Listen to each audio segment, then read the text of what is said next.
of the Oklahoma Sports Network. Any other use of this telecast, or any pictures, descriptions, or accounts of the game without the Oklahoma Sports Network's consent is prohibited. It may not be reproduced or retransmitted in any form, and the accounts and descriptions of this game may not be used without express written consent.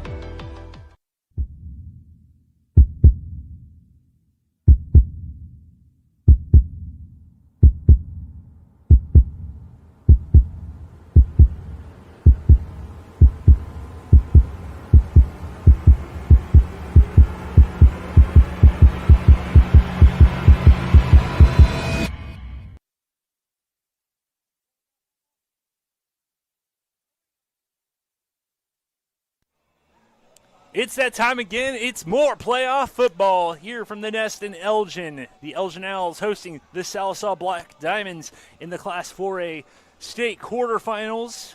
You're watching the Hillary Countdown to Kickoff on the Oklahoma Sports Network. I'm Glenn Brockenbush, joined by Vincent Saylor. We'll have Joe Absher on the sidelines. Vincent, pretty demonstrative win for the Owls last week. They're going to have a little tougher test this week against Sallisaw. We'll talk a little bit more about keys to the game in a little bit, but what's kind of your overall thoughts coming into this game? I mean, unfinished business. I mean, was kind of what the theme was all year throughout the season, and we're right back where we wanted to be. Last year, obviously, had that bad loss to Claremore, so we're right back where we wanted to be, trying to make history tonight. If we're able to get by this game, we will make it to the semifinals, which will be the furthest that any Elgin high school football team has ever gone. So history's on the line. Win or go home is on the line. Like I said, everything to play for in front of you. Had a great week of practice and great preparation. Don't know much about Sallisaw, to be honest with you. Watched a little bit of film on them here and there. So we're going to try and get that figured out and kind of see what's going on with them. But yeah, like I said, I mean, it's win or go home time, so nothing else really matters at this point other than let's get it done and let's move on, take that week off next week, and then head on up somewhere. We'll find out probably Monday or Tuesday where that matchup may be if we're able to get by this one, and we'll find out who we're going to play. We'll keep up with those games tonight. On our side of the bracket is Clinton and Wagner, so we'll keep up with that game throughout the night with you, and if we can, we'll have that score for you as well. And then, like I said, we're in the quarterfinals now, so there's only 8 teams remaining in 4A, so every week we can get by. I mean, the teams get better and better, so let's get this one kicked off and see what we can get done. With that, we will go to commercial break, but we are, we'll talk some keys to the game after that. You're watching the Hillary Countdown to Communications on the Oklahoma Sports Network.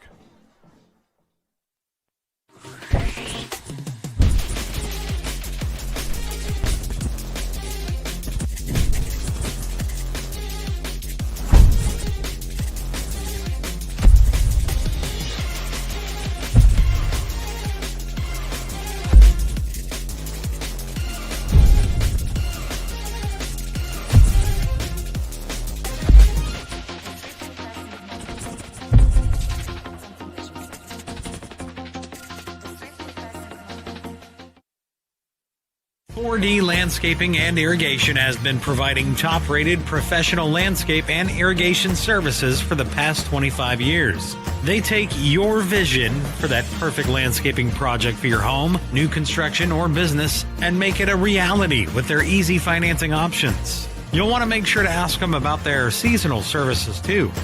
4D Landscaping and Irrigation. Call 510-9983.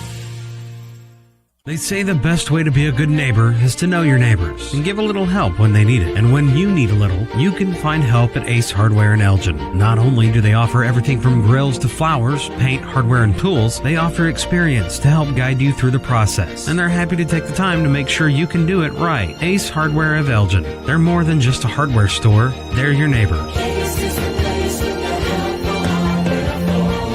Ace Hardware, 7796 Highway 277 in Elgin.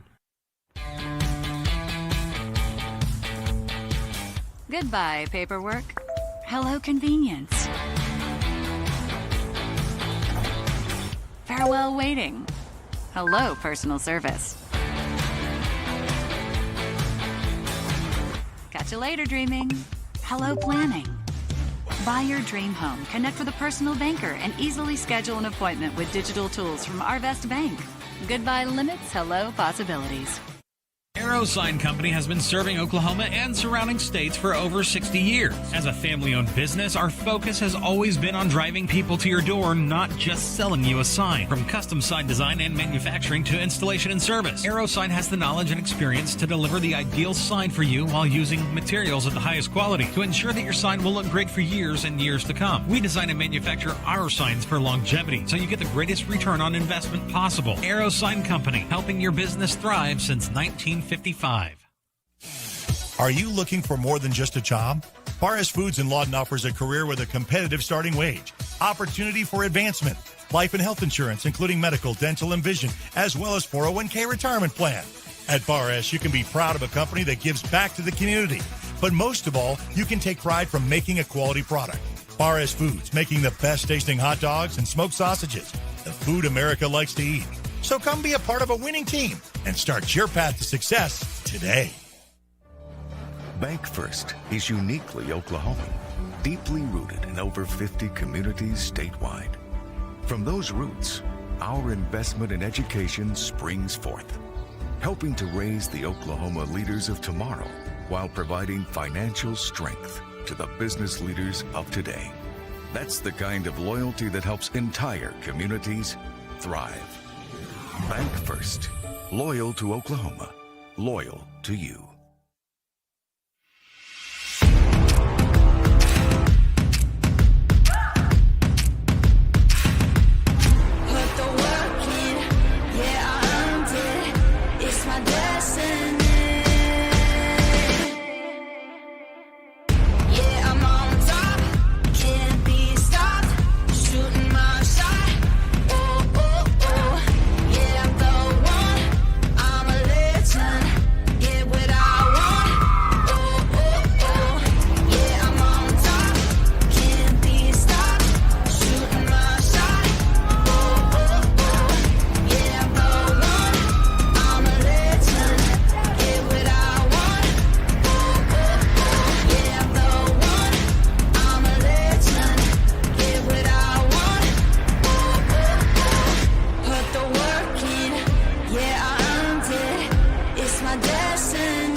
Back live from the Nest in Elgin. It's a second round or a quarterfinal matchup between Sallisaw and Elgin. We're going to kick off here in about 22 minutes. But prior to that, we're going to have our starting lineups brought to you by Letterbuck Excavation, professional dirt work services at a reasonable rate. They've been doing business in the southwest Oklahoma region since 1999, just off of Trail Road. Call them today. That's 580-704-0286. That's Letterbuck Excavation. Caleb Weaver and Rasty Weaver doing a great job out there with Letterbuck.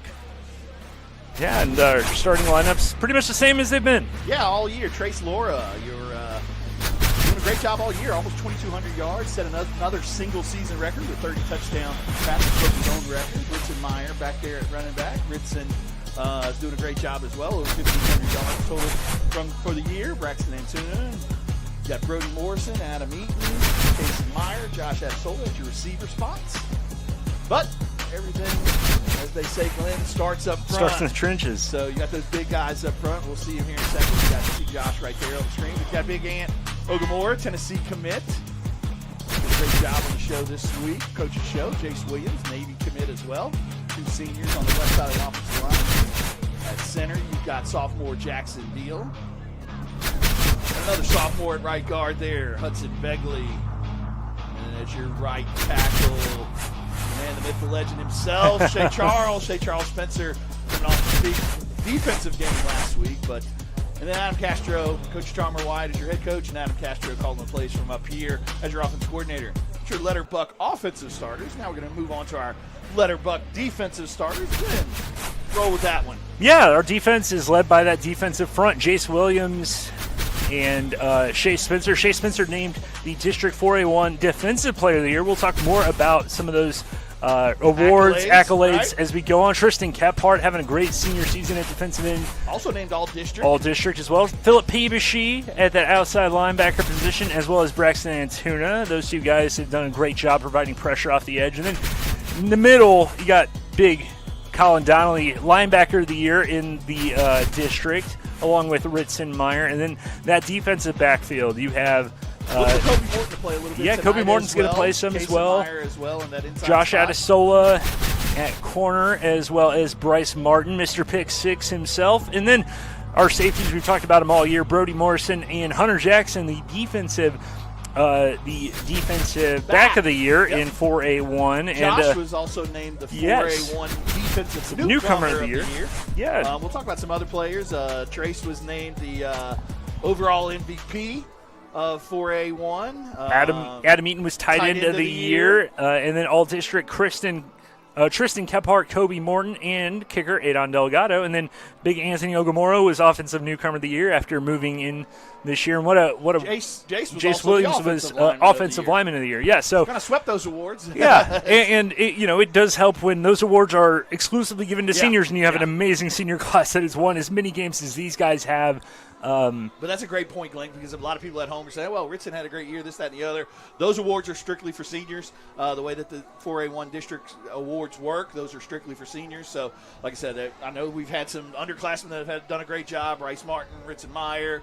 Some of those guys have done a great job as well, but that's strictly for seniors. But congratulations to all those seniors. We'll bring it up throughout the night again as we move forward about kind of some of those accolades. But, like I said, that's kudos to the coaching staff, kudos to those seniors that have done just such a great job and have played so much football here at the Nest. And unfortunately, for us here in Elgin, this will be the last time. This will be the last game at the Nest for this group and this season. It's a big one. We mention each week about all the kind of local celebrities that we see. We got Joey Goodman from the Constitution, Dylan Young, Braden Thomas, and it's a big one. We got Papa Brockenbush in the house. Right. My dad up here in the booth press with box us. with us. We got him the VIP treatment at the Nest tonight. We'll see how the game goes. Maybe we'll give him a mic in a second. Yeah, we'll see. Yeah,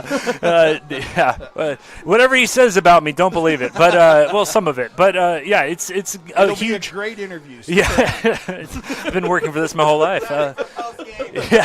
We'll save that for post game maybe. But yeah, it's going to be a big game. Sallisaw, obviously, we'll talk a little bit about kind of their path here and the somewhat dramatic, the very dramatic finish they had against Grove last week. We kept up with it throughout the game, but as we got off of air, they went to overtime, and Grove decided to go for two. Yeah. And Grove's quarterback was Short? Question mark? I have not watched the replay. I've been told by several people it's very questionable. But you know what? My understanding of watching it and doing the slow-mo, I've talked to Coach Baker about it and also some other people, he was short. Okay. So it was ultimately – There was a lot of debate in the YouTube comments and chat, and as we know, every comment on YouTube is fact and factual. So everyone was right. But no, it's Sallisaw, from what I've seen of them, that they're going to be multiple in their offense. They're going to be a lot of shotgun, a lot of the same formations we run, and a lot of the same. This is probably going to be the first time we've seen this many passing plays from an offense. At least successful passing plays, probably since we saw MacArthur, and that was nearly 3 months ago. Well, and my understanding, too, is they kind of rotate two guys, and one of them is hurt. Okay. So one of them might not be playing tonight. I think they're going to go with the number 18 kid. He's the one that's kind of – Cash Adams was their quarterback that played last week against Grove, and he's pretty mobile. Has a decent throwing arm, just a sophomore. And, maybe Sallisaw is kind of in that part of their build that Elgin was 2 or 3 years ago. Brandon Tyler, their head coach, did a great job at Gore a couple of years ago, moved to Sallisaw. Sallisaw upset Cushing in the playoffs last year. They know what it's about. Sallisaw might not be the program that like an Ada or a Wagner or a Tuttle is, but they've got dudes, and they got definitely a dude at head coach. Well, and they're 9-2 on the year, and they've like I said, their district won 3 playoff games of the 4. So, they come from a pretty top-heavy, good district as well. So, and like I said, they're 9-2. But as you get to this point in the season, everyone's good, man. Everybody's good. There are no sleepwalks at this point. If we're able to get past this one, then whoever we play next, whether it be Clinton or Wagner, are very good football teams as well. So, like I said, we'll keep an eye on those scores throughout the night. We'll keep an eye, obviously, and have all the live action here for you. So, we're going to take a quick commercial break. So, you're watching Elgin Island Football on the Oklahoma Sports Network.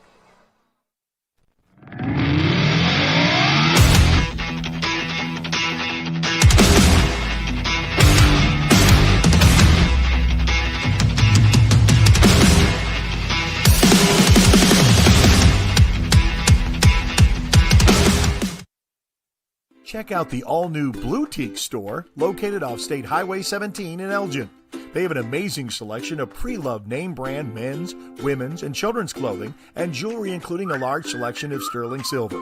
They also have new home decor, comforter sets, candles, toys, and over 50 flavors of Jordan Skinny syrups in stock. Whether it's for yourself or giving the perfect gift, Blue Teak, open Wednesday through Saturday, 10:30 a.m. to 6:30 p.m. off State Highway 17 in Elgin. Step into the best chapter of your life, one with rheumatology care from a provider who focuses on your well-being and getting you back to what matters most. Dr. Shahzad is dedicated to building long-lasting relationships based on trust and medical integrity with every single patient. Schedule your telemedicine appointment today. Don't let rheumatoid arthritis or other inflammatory conditions stop you from enjoying life. MMG, the power of many for the benefit of one. The thing with car buying nowadays is just how many options there are when it comes to where to actually get a car. Dealerships, websites, auctions, private sellers, and so on. But knowing exactly where to get your car loan makes it all much less stressful. That's where Communication Federal can help. There's a reason we're known for auto loans around here. Lots of car options, lots of places to buy, but only one choice for an auto loan. Communication Federal Credit Union. College is more than just going to class. College is a journey. It's meeting new people and making new friendships that will last a lifetime. It's learning from professors who care about you and your success. And finding out it can be really fun and rewarding. It's discovering that thing you want to do for the rest of your life. Cameron University is all about helping you grow and succeed. Because your success is our success. Lawton Fort Sill Regional Airport, just 1 mile to anywhere, offering non-stop service to Dallas-Fort Worth. Fast, friendly, and convenient without all the hassles. Easy parking, and with close proximity to your arrivals and departures, all in their newly renovated terminal. Here to there in just 1 mile. To book your mile to anywhere destination from LAW, log on to AA.com. or call 800-433-7300.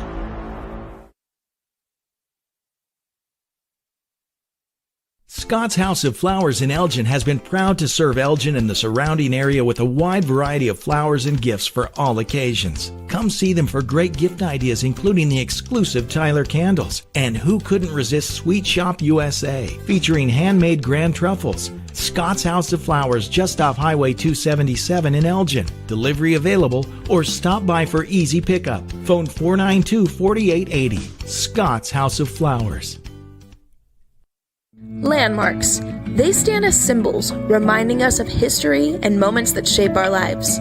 We create our own landmarks. At Becker-Raybon Funeral Home, we understand the importance of honoring these moments. Let our compassionate team help you celebrate the life and legacy of your loved one. Offering a range of services to honor the stories that matter most, we believe that every life leaves a mark that deserves to be cherished and remembered. Becker-Raybon Funeral Home, honoring the landmarks of your life.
Firehouse Subs, a portion of every purchase helps provide life-saving equipment to first responders across the country. So at Firehouse Subs, we don't just make subs. We make subs that are big, bold, and craveable. We make our subs differently because our subs make a difference. Whether you order online or on our app, Firehouse Subs Rapid Rescue to Go will have your subs boxed, bagged, and ready for pickup. Firehouse Subs. Enjoy more subs. Save more lives. When it comes to your health, you want and deserve the best. You want a hospital with the highest quality scores in the region and one that provides safe, excellent care. Southwestern Medical Center has been a part of this community for 115 years and has a history of delivering compassionate, skilled healthcare to Lawton and Fort Sill. Choose the hospital that has always put the health of this community first. Southwestern Medical Center. Be well. Live well. That's why we're here.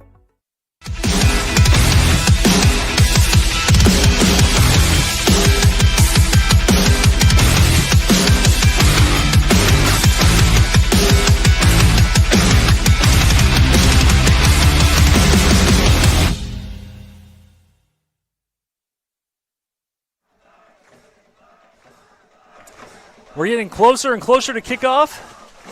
It's been a long day. Yeah.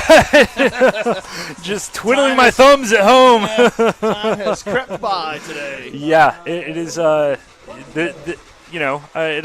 We joked last week when I was down there at the inflatable before the game last week and talking to Ryan Donnelly. I was like, man, you give these players a pump-up speech. You should give us a pump-up speech as the announcers, because this is stressful for us too, especially once you get to know these kids, know this community. It's a big night, and no doubt. Yeah, and you've obviously been local here for a while and gotten to know this community very well. But yeah, it's the house is packing up quickly. I know we were walking up here, and a couple hours before game time, and my father was like, "Is this gonna get pretty big?" I'm like, "Yeah, no, it gets a big crowd and loud crowd, and loud. It's you're gonna hear the cowbells, you're gonna hear the shakers." No new noisemakers, right? I know that Eric Sherem checked with you on the coaches show this week, but to my knowledge, nothing new. Yeah. But I know we will be getting loud tonight. Obviously, we requested that they get as loud as possible because it's such a big night for Elgin High School football, and we're really excited about it. But let's get on into the keys to the game. Yeah, keys to the game brought to you by Coolco LLC. Stay comfortable year-round with their expert HVAC services, providing efficient heating and cooling solutions. Available for all your comfort needs. Call them today at 580-704-9838. That's 580-704-9838. Thanks to Coolco LLC. Yeah, so your keys to the game. Talking to Coach Wyatt earlier this week, and then some this morning, and then some here right before kickoff, and we've got the defense has got to get lined up. They run a ton of formations, and they like to do a lot of different things on offense. So the defense has got to get lined up and be prepared for a lot of trick plays and a lot of things like that. They do like to do a lot of that. Obviously, we're the favorite team tonight, so be prepared for that, and we got to be stout up front. On the offensive side of the ball, we got to play clean. We got to limit those penalties, limit those turnovers, limit those pre-snap issues and things like that. And then we got to be good through the air. They play cover 3. We talked about it a couple weeks ago. I think when we played Clinton, if they're going to play that cover 3, they're going to pack the box. We've got to do a good job of getting the ball through the air. So that is your Coolco keys to the game. Now we're going to move right on in to your coin toss. Coin toss sponsor. Can you guys hear me? Yeah, Joe Absher down there. Coin toss sponsor brought to you by Rowan and Robertson. The Autism Network is a center of excellence. Call them at 580-454-9200. All right, Captains, congratulations on making it the second round of playoff tonight. As you can see, Dalvin Clark is out there as the practice player of the week, and Hunter Jackson is your 5th captain this week. Heads. What are you going to call? What did he? Going to flip it, hit the ground, see what it is. You won the coin toss. Taking the football. Yep, Elgin won the toss and going to take about the right as normal. Yeah, captains as usual: Jace Williams, Shea Spencer, Trace Laura, and Colin Donnelly. See if we're going to get a quick interview here with Absolutely. Coach We're trying to Wyatt get and Joe. Chalmer Wyatt. Coach. On here. How about this playoff atmosphere? How preparation? Practice. Good luck. Good preparation. Ready to go to work. Sounds great, Right. Joe. Thanks a ton. Getting ready to get out of the tunnel here. Your black flag bearer tonight, I believe, is Big Shea Charles. It is Shea Charles Spencer. He's going to be leading out. I'm sure Ryan Donnelly is down there giving a little speech and pep talk to the boys. Oh, yeah. Going to get that smoke going, and you're going to see your Owls come out tonight for the big one. Should be a fun one. No doubt about it. A lot on the line. It was this round a year ago that things ended for Elgin. They're going to try to prevent that from happening tonight. Trying to continue their magical run. Undefeated and largely untested on the year. Last time at the Nest, baby. The Nest is obviously rocking. Packed to the brim. Just kind of taking a second to take it all in. This is what you look for a special in high night. school football and Friday nights in fall, baby.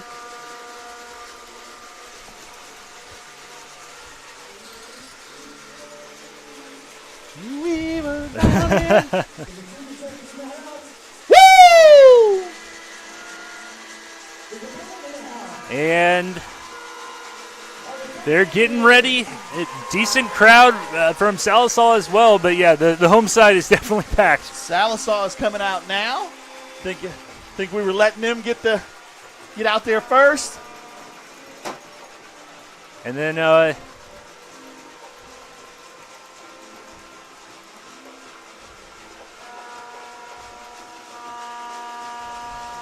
Colin Donnelly down there jumping around, soaking it all in with Pops.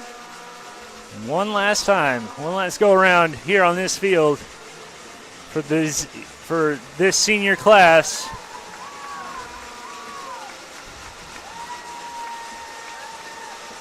Get it going. Woo! And there go your Elgin Owls onto the field.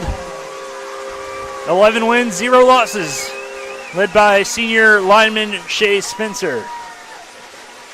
With the black flag, Chalmer Wyatt in his, I believe, 6th year at the helm. Brody Morrison is a good little stat for us. Brody Morrison is only 1 touchdown reception away from tying Chalmers' school record for touchdown pass catches in a season. Look at that. Yeah. Talked a little bit about that with him on the OSN Coaches Show and asked if he's going to try and keep the ball away from Brody. He said no, I hope he crushes the record. Yeah, you guys did a great job there at the La Grande Cantina the other night.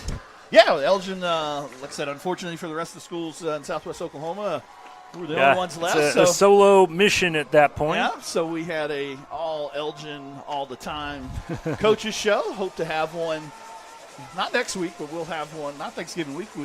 Hopefully we'll have one that week, and I believe we're going to have that one in Elgin. Okay. I'm not sure where we're going to do that yet, but if we're able to get by this one, we're going to have that one here in Elgin, so we'd love for all you to join.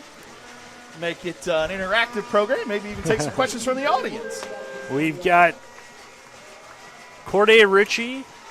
We've got, I believe, John Lohman, and speaking of which, Brody Morrison back there to receive the kick from number 6, Brian Castor, and that's going to bring up our very first Wayne's Drive-In kickoff of the That's ballgame. the thing about no wind. We're going to have to wait for this smoke to clear off. Oh, that's a good point. Yeah.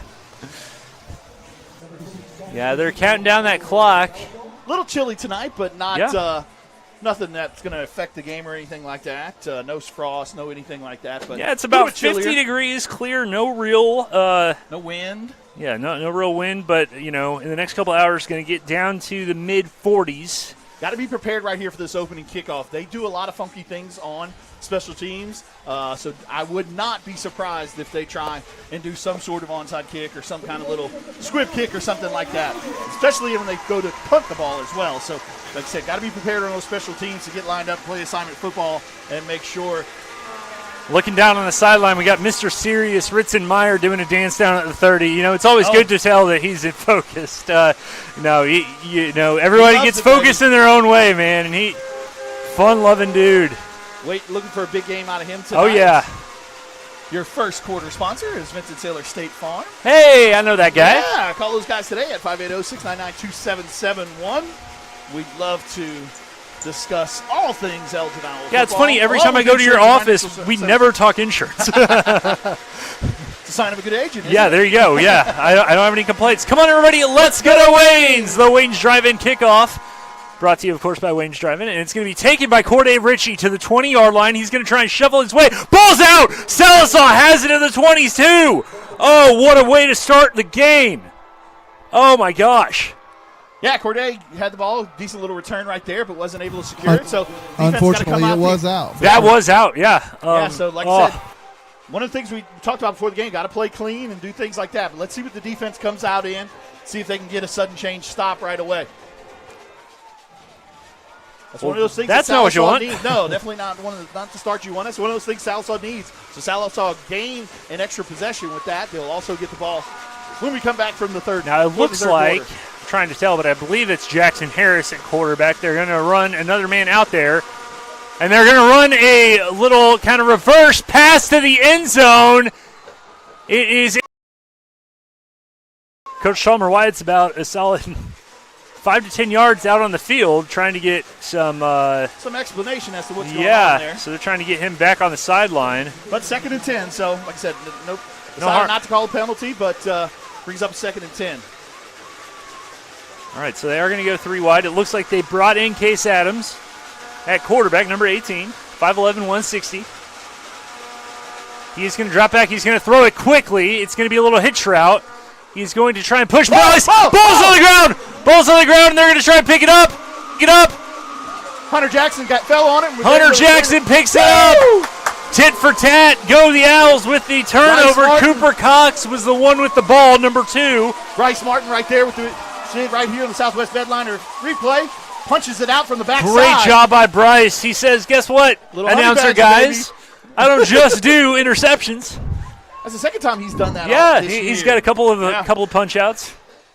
So great job by Hunter of picking it up. Didn't know where he was on the field, whether or not it was going to be a touchback or not. So good job of him picking it up and getting some yardage to get us now. If I've learned anything from being out here in Elgin, I'm guessing Bryce Martin's a wrestler. Is he not? Okay. Very good. Most of them are. You can pretty much, if you see him on defense, they're a wrestler. Ritzenmeyer dotting the pistol formation. 3 receivers out. Colin Donnelly out there as a blocker. They're going to give it to Meyer. He's going to scoot his way past the block to the 30 and out of bounds. Good block holding there by Brody Morrison. Great job outside zone right there. Running behind Shea Charles and Hudson Begley. Good job of creating a big hole. Great job by Brody Morrison right there on that outside block. And awesome. Interesting they put Colin Donnelly, which we've seen Colin play as a tight end before, as a blocking tight end, and they put him kind of where we put Adam sometimes, kind of in that slot. Yeah, he wanted to just get him as on a good blocking. Yeah, to get him on that linebacker on that outside zone play. We're going too tight now with 2 receivers at the top of your screen. 1st and 10 now, in the 34. It's going to be a handoff to Meyer. Donnelly blocking for him, and he is wrapped up behind the line of scrimmage. So that's going to be a loss of about 3.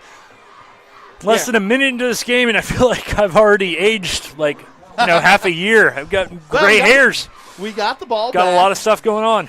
Yeah. Getting the ball back is the important thing. Obviously, you don't want to dwell on the turnover. Learn from it, but it's great job of the defense. As we see Corday Ritchie still kind of pacing the sideline, probably trying to forget that. You got to have a short memory. Braxton Antuna back there, about dotting the pistol right now with Trace.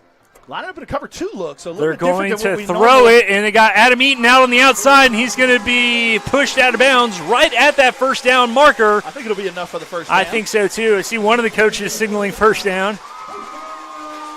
Yeah, good job right there. Little kind of like looking like it was going to be a wheel route, but the DB was deep, so he decided to cut it off right there. And good job pitching and catching for the first down. Like I said, mostly they were in a cover 3 type look, but so far they've been kind of in a cover 2 look. So, Man, you're much better at reading defenses than I am. Maybe that's why I'm not good at Madden. I don't know. 1st and 10 in the 44. They're going to hand it off. Ritzenmeyer back in the game. He's following Big Anthony Ogamoro, and he's got a first down and more. He's finally brought down. And it looked like that was number 9, Cash Keeps, that brought him down. Yeah, great job by Ian right there, getting out in front. Good job. Flag on the play. I thought I saw something. Well, Ritson got up grabbing his face mask, so let's see if they... Well, it looked like maybe some jersey, but I couldn't tell if it was horse collar. Yep. Go. Going to add to it. Personal foul face mask against Sallisaw. So that's going to move. Yeah, moving us right along right there. Elgin up to just past the 30. So 34-yard line. Key mistake by the Black Diamond defense. 29-yard line. Sorry about that. Clock is now rolling, 10:34 and ticking. They're going to hand it off again. Shea Spencer blocking for Meyer. He's going to spin move his way down to about the 22. So about a 7-yard gain. Counter left right there. Good job of Ritson finding some yardage. Doing a good job so far in this first offensive drive. So if you're just now joining us, we did fumble the opening kickoff, but turned right back around on the second play and forced a fumble by Bryce Martin, and Hunter Jackson was able to pick it up. So we are now getting ever so close. And to I will say, after zone. defending a trick play on play number 1. So. Yeah. Good job, Joe. That can kind of mess your mind up a little bit. They're going to hand it off to Braxton Antuna. He's going to spin move, do his best Ritson impression. Going to be right at that stick, so it's going to be interesting. Maybe a tad short, so it's going to bring up third and very, very short right here. I don't think I need to tell you who it was, but man, one of our offensive linemen just finished off a great block at the end, just pancaked him. I'll give you a guess as to who it was. Big 5'8", Jace Williams. All right, so 3rd and 1 right here, right inside of this Rising Eagle red zone. All right, 3rd and 1 at the 20. See if we take a shot right here, maybe. Nope. They are going to hand it off to Antuna. He's going to get it. Good job by Tiny right there, finding the hole, getting the first down.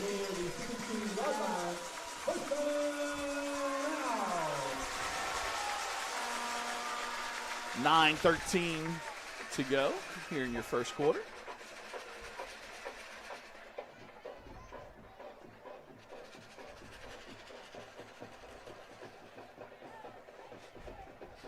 Trace is up at the line, making some calls right there.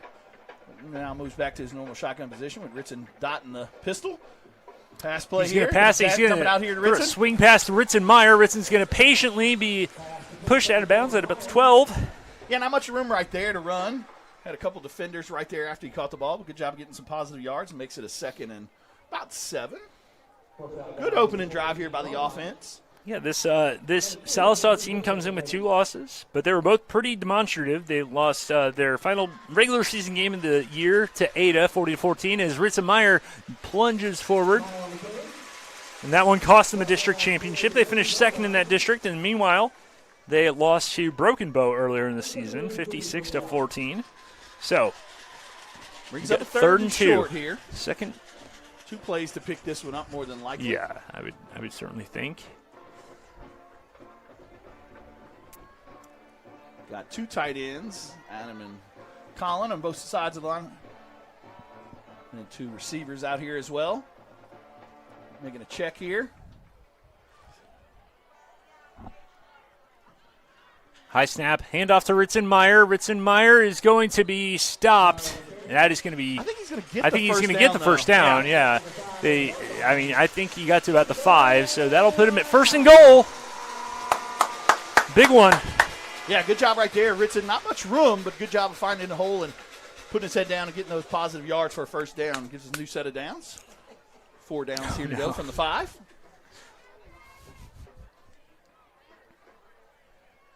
Brody. Brody Morrison moved. So that's going to move the Owls back 5 yards. Yep, so it'll be 1st and goal from the 10 now. Kind of one of those mental mistakes that you don't like seeing. Obviously, he's way on the outside out there. But you can get in.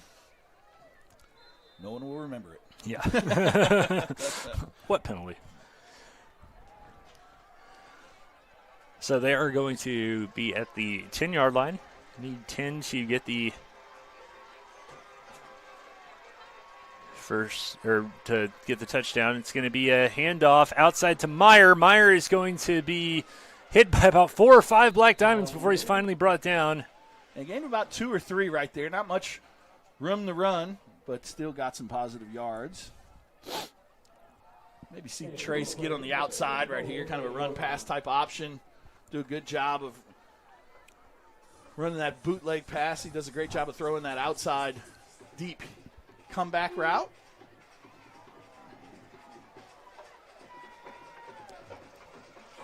Nope. It's going to be a handoff. Right. Down at about the 3. So another third down. Yeah. Again, counter right there. Just did a good job of picking up positive yards. So we got 3rd and goal from the 3 right here. Probably 2 downs to pick this one up. Not sure if we'll try and maybe kick a field goal or not. We'll get some points on the board, but let's see what happens here on 3rd down.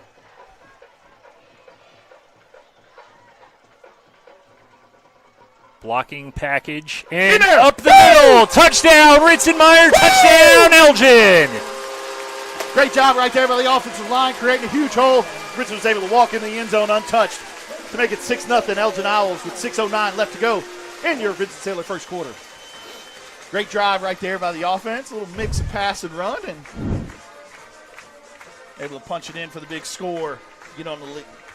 Here's an interesting stat. What's that? I mean, I don't want to necessarily jinx this or anything, but at this point in the year, I don't believe we've never been down. Not one single second.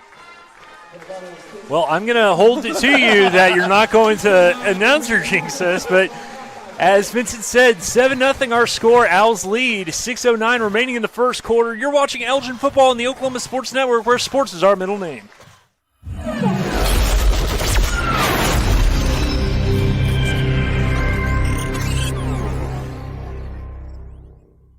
Are you prepared for summer? We are. Keep your air conditioner ready with a Miller Noble Heating and Air Maintenance Plan. We service all makes and models from Bryant, Carrier, and Lennox. Just need a repair? We can do that. Can't pay for it all at once? We offer financing plans too. Is it time to replace your old system? We offer free estimates on new systems. Click or call today and stay comfortable with Miller Noble Heating and Air.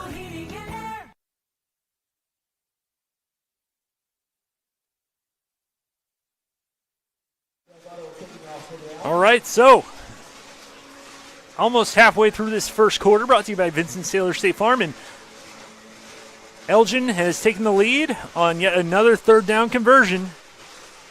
Ritzenmeyer from 3 yards out, I believe 3 conversions on that drive. Yeah, and so on that drive. We got another Wayne's driving kickoff from Adon Delgado. Come on, everybody, let's go to Wayne's. Delgado's going to kick that one a little medium, and he's going to be taking it out of the 20. Going toward the sideline, I believe, is Brody Nickel.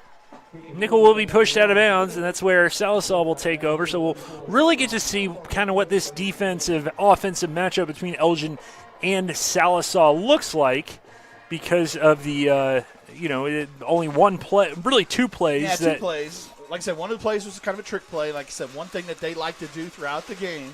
So we got to be prepared for all their bag of tricks. And so far, we've been up to the challenge. Obviously, only 2 plays in. And so we will watch this first play. It's going to be a handoff up the middle, and he's going to fall forward. It's Kenyon Hill. So we forgot to mention our R&J Motors drive summary. It was a long drive. Obviously, we got the ball on about the 8-yard line or so. That's right. 92-yard drive. A lot of Ritzenmeyer on the drive, but also some passes. Adam Eaton caught one as well, but did benefit from the face mask, but also we lost yardage on a penalty as well. So picked up several 3rd down. Send a man in motion. They're going to throw it to him, and man, playing good coverage there was Brody Morrison on Mayfield. But yeah, obviously it was all capped off with the 3-yard touchdown run by Ritzenmeyer. Ritzenmeyer has now tied Matt Lund with 25 overall touchdowns on the year. We're seeing some different. Beat the all-time points. Wow, so he has more right. points than any player in a single season. So right now, like I said, he's 23 rushing touchdowns, is one more than Kwame Tate had, and his total of 25 touchdowns ties Matt Lund's record from last year. Yeah, Braxton Antuna is just chomping at the bit on that blitz. Here comes Antuna. Here comes the defense. They're throwing it out. Oh, man, he's caught by Mayfield, and it looks like both Adesola and Jackson were gunning for him.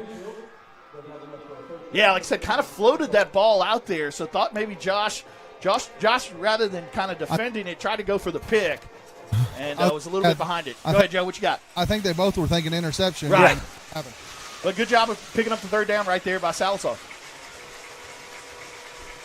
See Josh now lined up. Going to put Mayfield in motion. They're going to hand it off to Hill. Hill is going to finally be wrapped up. It looks like that was a little ankle grab by Morrison. So that will bring up second down and medium right at midfield, right at that Owl logo. As we've mentioned, and we'll mention throughout the night, winner of this game gets either Wagner or Clinton. Of course, at a neutral site. At a neutral site in 2 weeks. Yeah, next week. Bye week during Thanksgiving week, and it's a high pass. Pass is bobbled. Ball's on the ground. Let's see what they call. Okay, incomplete. They're going to say an incomplete pass. That was tough to tell if Cox had possession. Never really came down and made that football move or whatnot, like they said. I still don't know what that word means, and it's been, like a decade since Des Bryant?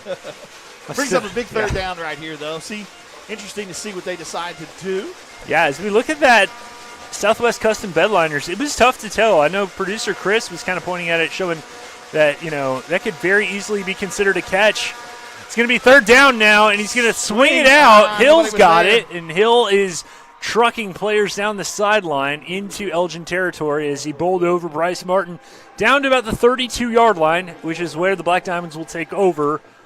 Yeah, something for right a new there. Set of downs. Probably somebody missed an assignment or whatnot, kind of the swing out of the backfield, and then wide receiver, running back was wide open over there, so good job of going through his reads and picking out the open receiver by the Sallisaw quarterback. We've seen Hudson Begley, 59, in kind of that nose guard position a lot. Yep. Tristan's also kind of Tristan Kephart is kind of moving inside. Pitch on the outside this time. Pitch there, and great a whole job. bunch of owls. It looked like Antuna was there. Yeah, great job of assignment football right there, staying at home. Fake that inside zone that they've been running and decided to do a little option pitch on the backside, but Shea and Braxton and those guys stayed home. When you were a quarterback, did you run much option? No. Okay. No. Was there a reason for that, or just the offenses, or they saw you run? And yeah. Have you seen? I'm sure you were a little lighter back then. I was about 40 pounds lighter, but still, 40 time wasn't what they wanted. I was just like Trace. I was a pocket passer. There you go. It's going to be a pass out to Cox, and he's going to fall down. He brought down at about the 46. Oh, they're going to say it's incomplete. Or 36, rather. Oh, they're going to say incomplete. Okay. Probably would have helped us if it would have been completed. It would have been about a 4 or 5 yard loss, but still brings up a third and very long right They were here. asking for complete. Yeah, Trace Laura looked pretty confounded there at about the 50. The nest is a rockin'. It is, this is about as loud as I've heard this place, and I've been to a lot of these games. Big play right here. Let's see if we can get some pressure on the quarterback. Trips get it out up of his top. hands quick. They're going to send Hill. They're going to throw it. Short pass. Good They're going to let him have that Good underneath job, and Kaysen. bringing him down is Kaysen Meyer. Great So job. that's going to force a fourth down. Great job of staying at home right there and then coming up and making the tackle in the open field. Kind of in no man's land right here, so probably going to see them. They're talking it They're right still now. talking to Case Adams. It's at 31-yard line, down 7. I wouldn't call that talking. He's getting chewed out. From up here, it looks like a talking.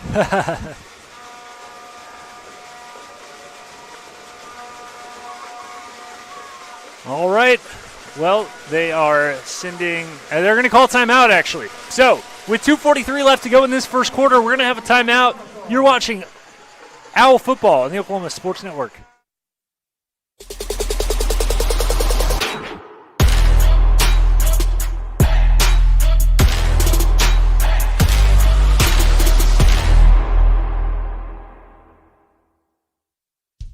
Get ready. It's time for the Billingsley Annual Gigantic Ford Sell-Off with the best prices of the year on all remaining 2024 models. Zero down, no payments for 90 days, and giant savings up to $10,000 on the 2024 new F-150 Platinum truck that out-tows, out-hauls any other truck in its class. Only at the Billingsley's Gigantic Sell-Off. Save thousands on all remaining new 2024 trucks in stock. Only at Billingsley Ford in Lawton, Duncan, and Altus.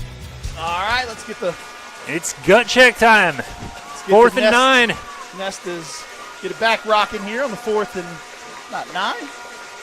4th and 9 from the 33. Sallisaw will go for it with 4 receivers and a running back. Adams is going to throw it quickly, a little screen. He's got some room, he's got some space, and he's got the first down and then some inside the 15-yard line. Good play call right there against the blitz right there. Good job of blocking on the outside. Like I said, good play call right there. Nothing you can do about it. So let's see if the defense can hold them right here. Maybe to a field goal attempt. Maybe another turnover. I don't know.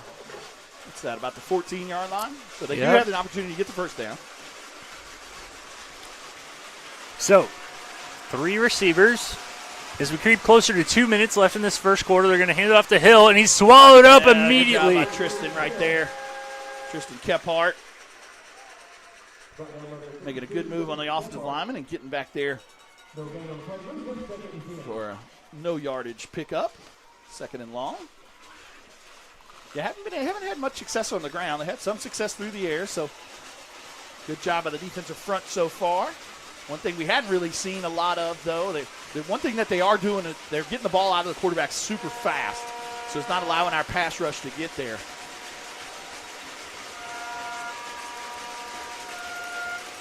Fake it right here. They're trying to throw it, and it is caught. Touchdown. That's what happens, sometimes when you run kind of that zone that they've been running. Yeah, Coach Baker's not happy. It looked like there was a couple linemen downfield on that one, but wasn't able to get the call right there. So got the swinging gate right here. Like I said, got to be always prepared on their special teams. They do a lot of, like I said, a lot of stuff, a lot of different formations. So bring that swinging gate over, though, right now. All right, they're bringing another man in.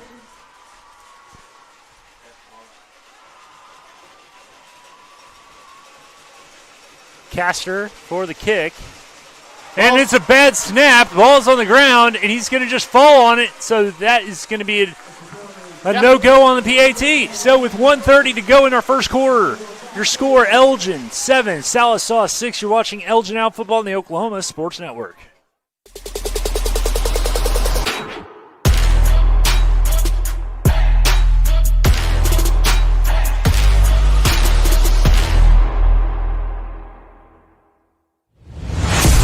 The heart of Oklahoma, where your home isn't just a place, it's your peace. At Century Roofing, we understand the importance of protecting your peace. We're experts in roofing technology, techniques, and customer service because we care about Oklahoma and we care about you.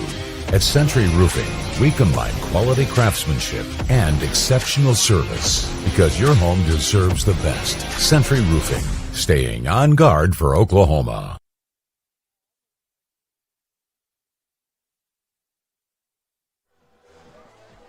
1:30 to go in our first quarter, and with that touchdown pass, but the no good PAT attempt with the kind of low snap, fumble snap, whatever you want to call it there, Sallisaw doesn't get the extra point, so it is 7-6. Elgin leads.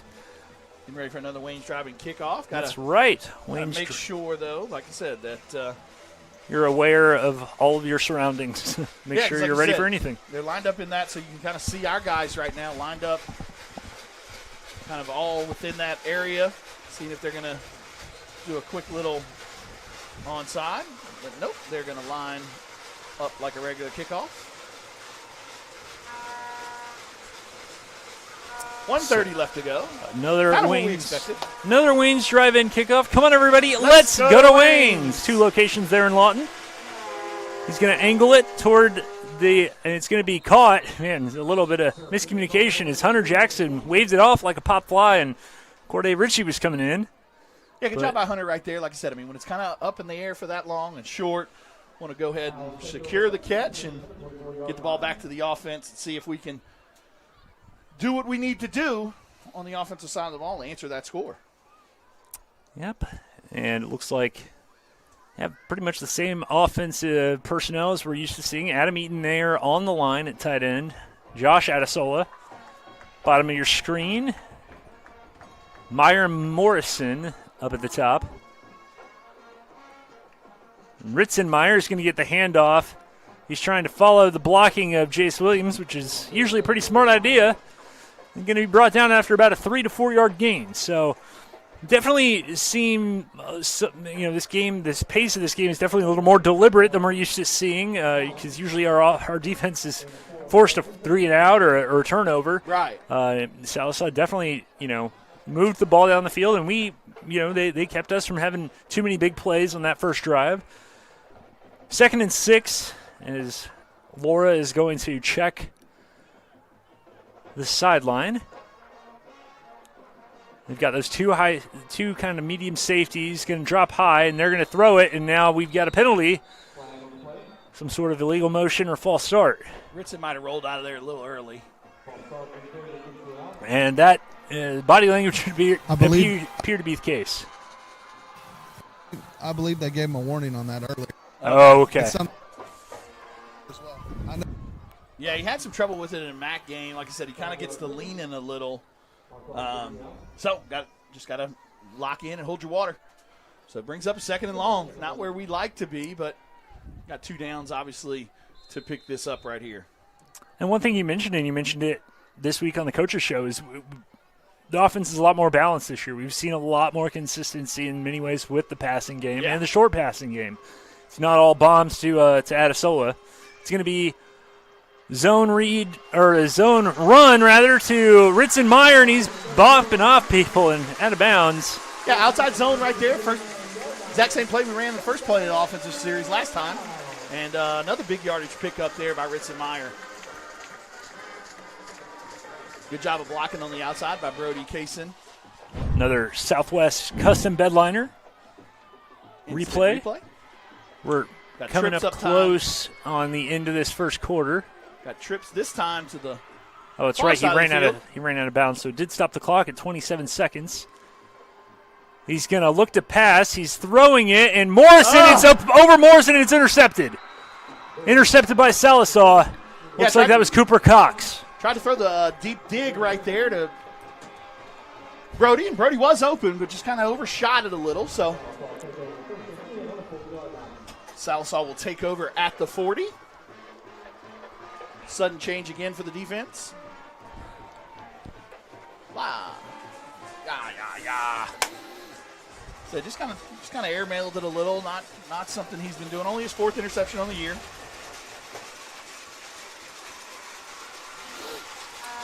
So Sallisaw will take over with 21 seconds left in this first quarter. They're going to hand it off. Nope. No, they're going to keep it with the quarterback, and he's going to be pushed down. Yards right there. Yeah, about 3 yards after falling forward, and that might take us to the end of the first. I think Sallisaw would be okay with that. So, after the end of one in this quarterfinal matchup, Elgin leads Sallisaw 7-6. You're watching Elgin football on the Oklahoma Sports Network, where sports is our middle name.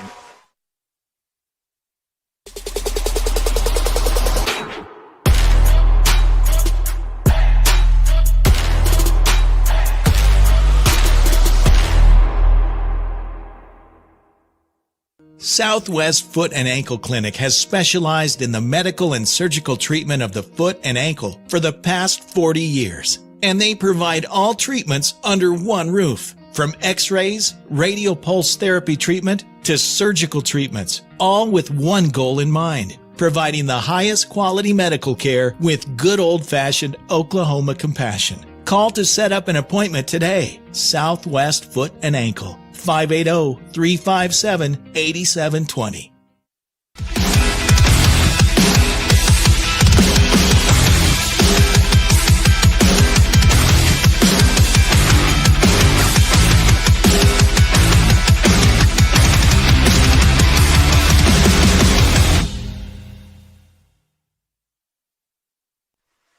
Start of the second quarter here in Elgin as the Owls and the Sallisaw Black Diamonds get ready for the second quarter. 2nd and 7, Sallisaw has the ball, and they're going to have a penalty against Sallisaw. Yeah, we shifted that line like we do a lot, and the right tackle got out of his stance, so it's going to make it 2nd and 12 or so.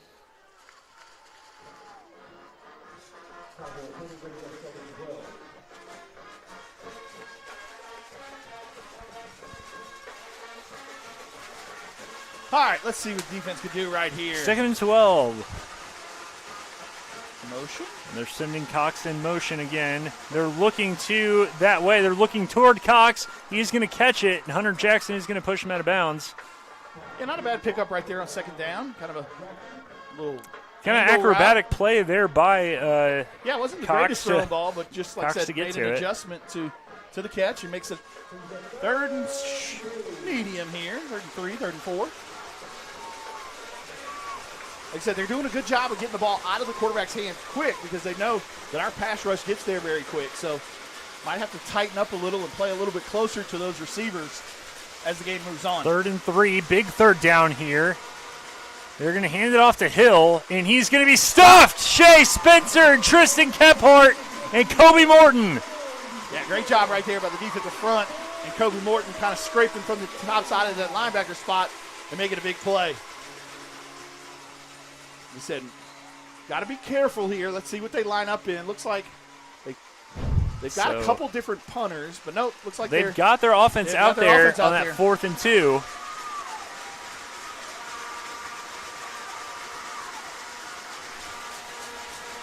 See if they maybe try and draw us off and then take a timeout. Curious to see. They're at 8 on the play clock. Yeah, I think they're just 6, 5, 4. They're going to take the penalty or the timeout and then punt it away. Yeah. Timeout. All right, so Sallisaw is going to... No, they're staying here. Oh, they are going to take a penalty. Okay. Yeah, they just took the 5 yards, and now they're going to punt it away. Okay. More than likely. I didn't see a flag get thrown. I just saw coaches on the Sallisaw sideline making a hand motion, so I thought that was for a timeout. But yeah, the back judge back there. Okay.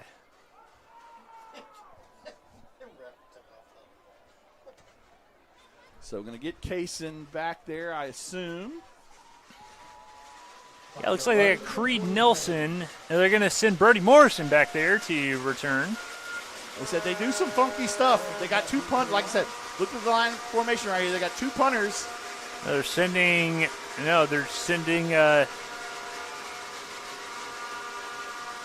Nelson out. They're going to rugby-style kick it, and it's going to be blocked a little bit, it looks like, by Peebushy. Yeah, good job by Phillip right there. Playing Ball the down run at about the 32. Playing the run and the block. And he was definitely thinking about running. Yeah. Yeah, I mean, they do some funky things on special teams, so, I mean, you got to always be lined up and be prepared. But good job by Phillip right there, getting his hands up and getting the block. So it gets his decent field position right here at about the 33-yard line. Yeah, our second 67 yards to go. Second quarter brought to you by the Lawton Firefighters Association. All right, let's see what Trace can do right here after that one. See if we get Ritson the ball back. Ritzenmeyer is going to get the ball. He's got through one arm tackle. He's down the sideline to the 50, to the 45, 40, pushed out of bounds at about the 35 of Sallisaw. Ritzenmeyer with his best play of the night. Yeah, great job right there on the outside zone again. No, that was kind of a power play. Finding the hole and picking up some big yards after it was done. And power.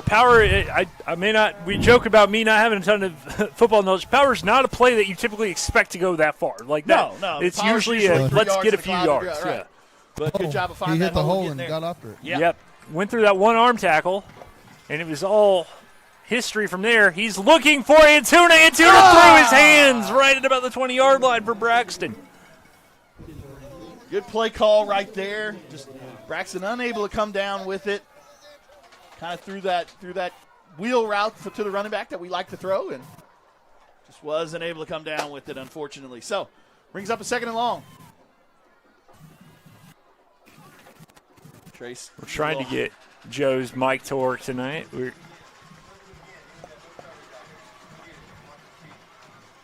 All right, they're going to hand it off to Antuna. He's going to burst up the middle and go through it and tackle. And as long as he holds on to the ball, I think that's good news. Hear you, Trace. Trace getting it there, mixing up a little, but let's not put that right shoulder into him. Yeah. Guys, from where I'm standing, Vincent, you could have run through that hole. It was pretty big. Yeah. And that's one thing about Tiny. I mean, Tiny, like I said, Ritz, no slight to Ritson, but I mean, Tiny can hit that hole a lot faster. Yeah. Got a lot more speed. Not a lot more speed, but a lot, like I said, a little bit more explosive, and does a great job finding that big hole and getting some first down yardage outside of that. We red talk zone. a lot about that But that wrestling background, all these guys have low centers of gravity too. Right. And especially when Braxton is, 5'6", 5'7". Outside zone again. It's going to be Meyer doing a little twinkle toes inside that Rising Eagle Brewery red zone into about the 15-yard line.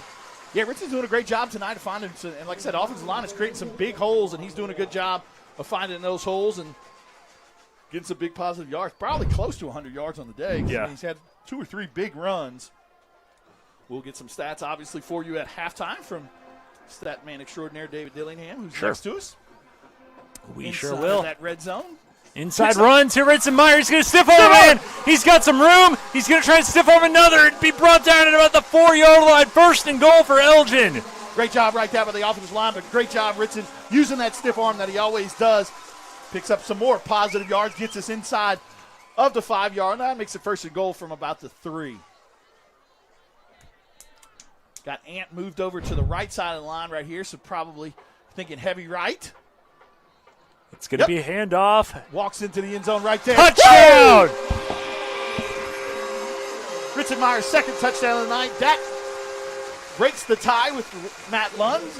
Ritson Meyer with 26 touchdowns is now your single-season touchdown leader. I was about to make some comment about number of games, but this is the exact same number of games that Elgin played last year. Yeah, that's Ritson's 26th total touchdown of the year. His 24th. Also has 2 receiving and also has 2 passing. Those don't count as total touchdowns, though. Kick is up and good from Delgado. So with 9:08 to go in the second quarter, your score is Elgin 14, Sallisaw 6. You're watching Elgin Now Football on the Oklahoma Sports Network.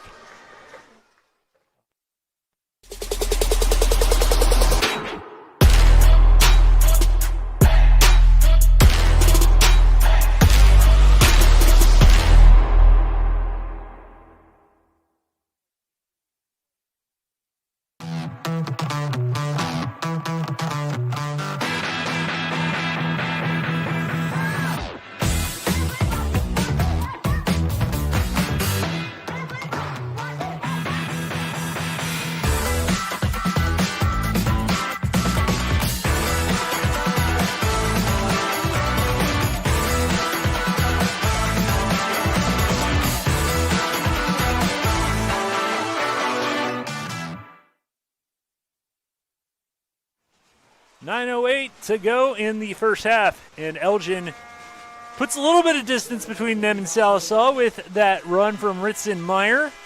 14-6, our score, an 8-point game. Getting ready for another Waynes drive-in kickoff. Waynes has been a part of the Lawton area since 1950. Come on, everybody, let's go to Waynes. 9:08 left to go here in the second quarter. Adon Delgado going to kick it. Oh, wow, taking it about the 19. And he is brought down by Sam Jochna. Looked like that was Connor Green. So your R&J Motors drive summary, that was a 67-yard drive. With some good runs by Ritson Meyer throughout. Also a second down pickup by Braxton Antuna on a run as well. But capped off by a 4-yard touchdown run by Ritson Meyer, his second of the game. That was your R&J Motors drive summary. All right, defense. Under center for the first time, I think, tonight. Kind of an I formation play fake. He's on the run. He's going to throw it, and it's out of bounds. We're going to see if there was a hold or something. Well, I mean, like I said, one of the things coming in as we talked to the referees about is the lineman downfield. And that time when the ball was released, it was number 66 or whatnot, was about 7 or 8 yards downfield. So let's see what they decide to call right here. 68. 68, okay. 68, okay. Thanks, so Joe. it'd be Dagan Grizzle. I'm not But it I'm looks not like it's gonna positive be on that defense. I'm not positive you can have lineman downfield on a thrown away ball. Yeah, you can. Oh, it's defensive holding. And then offsetting. Okay, they're offsetting. Okay. No, they're not. Oh. No, well, they're only Colin calling. Donnelly is arguing his case. I saw something. They called the downfield too, I believe. Okay. I believe. Well, I I'm saw not something positive. on his No, they're the hand on counting the off, head. Joe. Was that loss of down? I wouldn't think so if it was against the defense.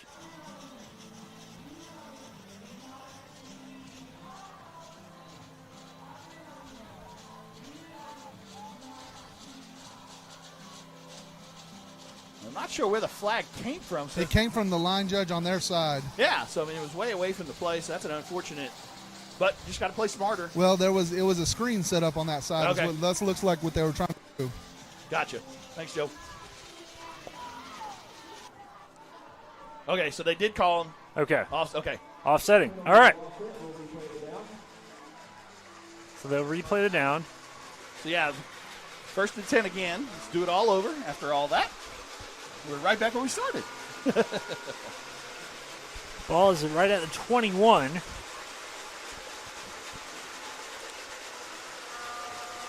Adams back in at quarterback.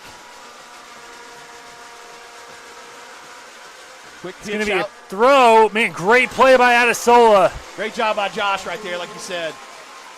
Not touching the receiver, but getting that inside arm out there to block the pass.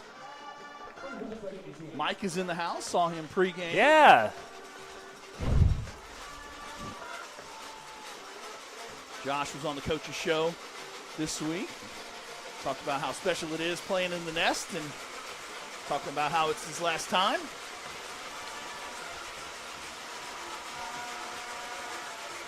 Going to be keeper by the quarterback, and then looks like Antuna and Donnelly finished the job. Good job by the quarterback right there because Phillip was right there for the running back, and good job of pulling it out the back door and getting some positive yards rather than allowing his running back to get swallowed up by Phillip right there. Brings up a 3rd medium. Big play right here for the defense. See if we can get the ball right back to the offense. Got a little momentum on our side right now.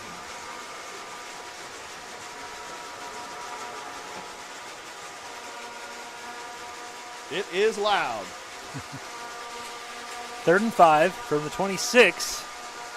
Sending a man in motion. He's going to roll out. He's going to just throw it away.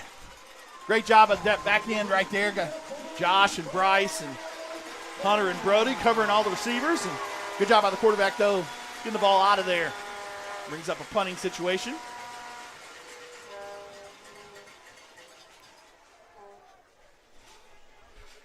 Fourth and 6, it looks like.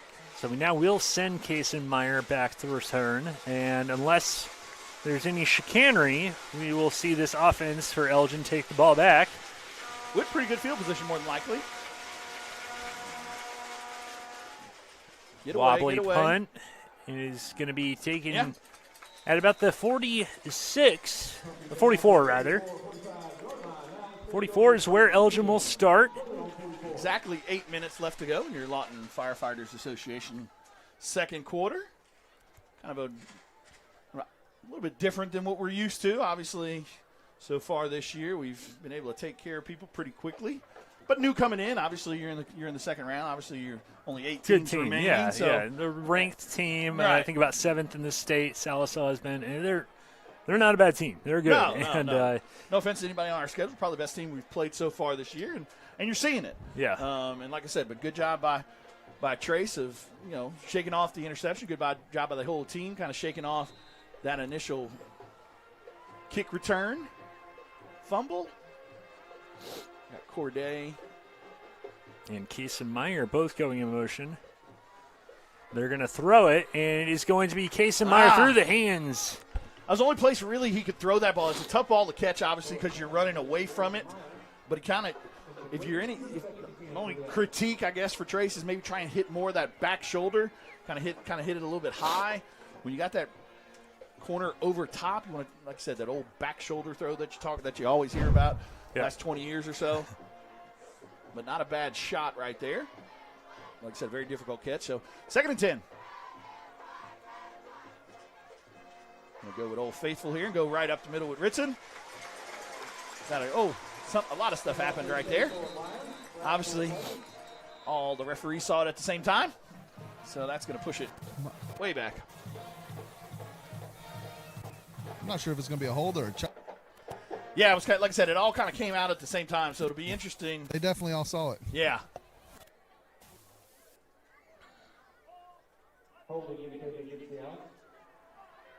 Yeah, so that's going to make it second and real long right here. So want to try and maybe get 10 to 12 yards here, make it a little bit of a third manageable. see what we decide to go with here. Corday still out there at receiver. So is Kaysen and Brody. Braxton back there dotting the pistol. Gonna look to the sideline, see if make a check or stick with the play.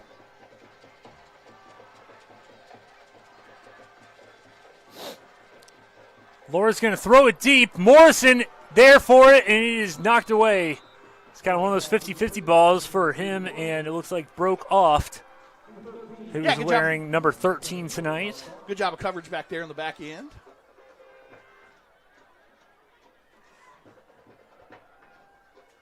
Brody did a good job of not allowing the interception or anything. So 3rd and 20. Not a whole lot of play calls in the playbook for 3rd and 20, but let's see what we can do here. Got to be smart.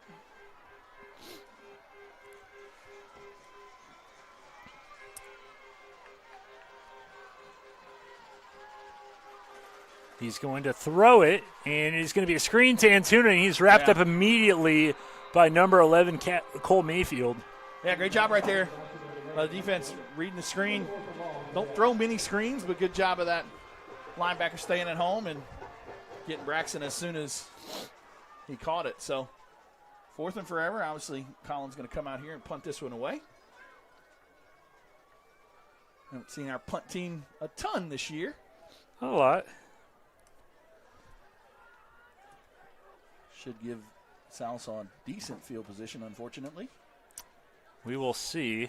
High snap. Wow. Brought down by Colin, and it is a high kind of knuckleball. It is going to take a friendly bounce for Elgin. It is going to hit Brody at about the 43-yard line. That's where Sallisaw will take over with just under 7 minutes remaining in this Lawton Firefighters Association second quarter. We want to thank you for watching this broadcast on the Oklahoma Sports Network. Just a reminder that you can watch our games on oksportsnet.com. You can watch it on the mobile app, which you can find for Apple and Android. You can watch it on YouTube. This game is streaming on YouTube. And then you can also check it out on your Apple Plus, your Roku, your Fire Stick.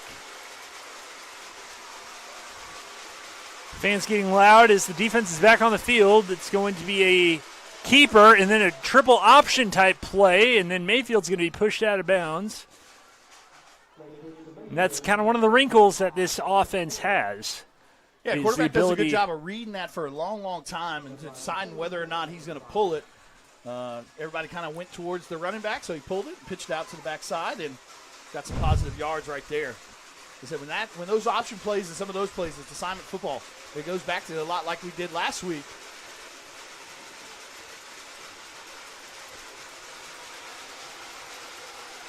It is going to be handoff, late handoff. Hill is going to finally be met by Kobe Morton. Great play by Kobe, reading that well.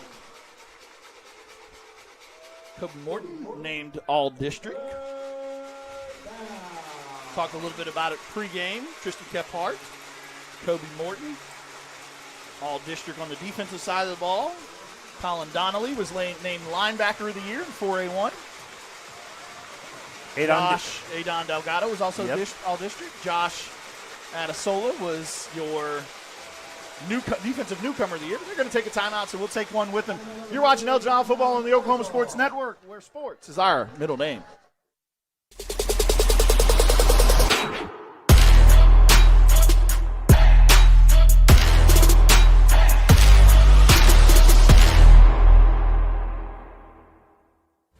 Lawton Community Health Center's high-quality health care is convenient to wherever you are in the region.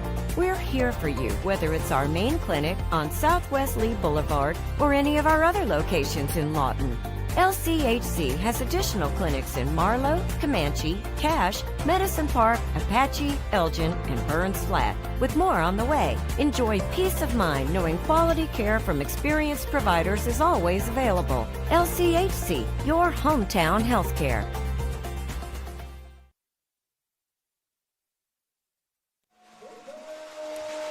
Third down and 2. Third down. Another big third down. Got a fullback in there. Got more of the running quarter, but yeah. Yeah, they're going to run it, and they're going to get it, and then finally hit down by Colin Donnelly is Mayfield. Yeah, kind of a wildcat formation right there. Mayfield is normally one of their receivers, Yeah. but he goes in there for that play. So they had a fullback back there next to him. They had a fullback kind of lined up right behind the guard, kind of like we do when we get to the goal line with that heavy package, heavy Ritson type deal. Short yardage formation. He was able to pick up the first down.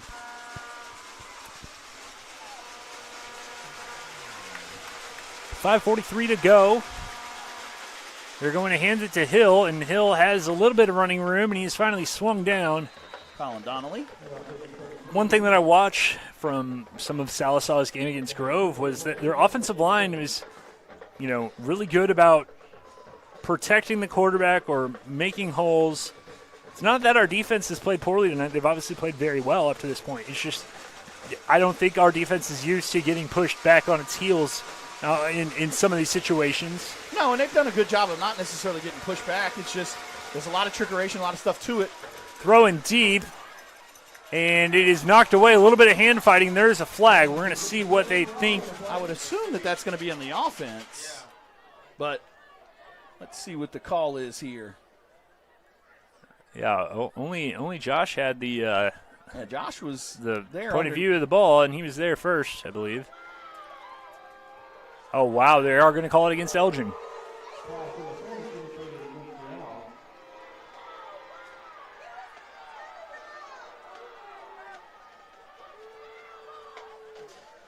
Yeah, so that's going to give him a first down.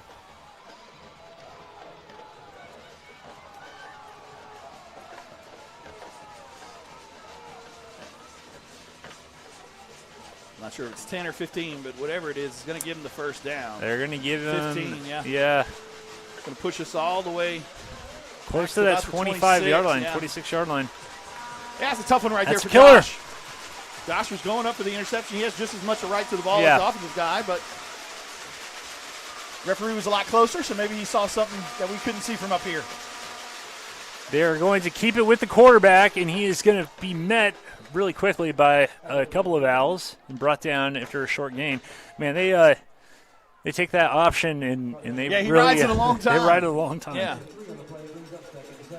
So 2nd and 7. But be prepared for that throughout the game. I mean, the longer you ride it, the more difficult it becomes sometimes, and that ball could end up on the ground.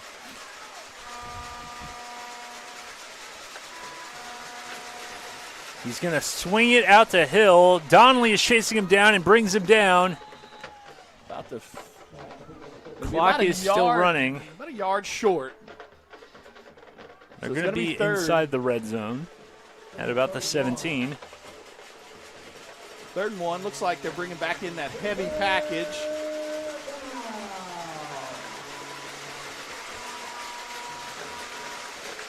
Yeah, number 11's lined back up at quarterback. They're moving their right tackle over to the left side of the, bring an extra tackle over there. And Mayfield has it. They're going to run it with him. Like Man, that's close. I think Colin pulled him back, but I think it's going to be,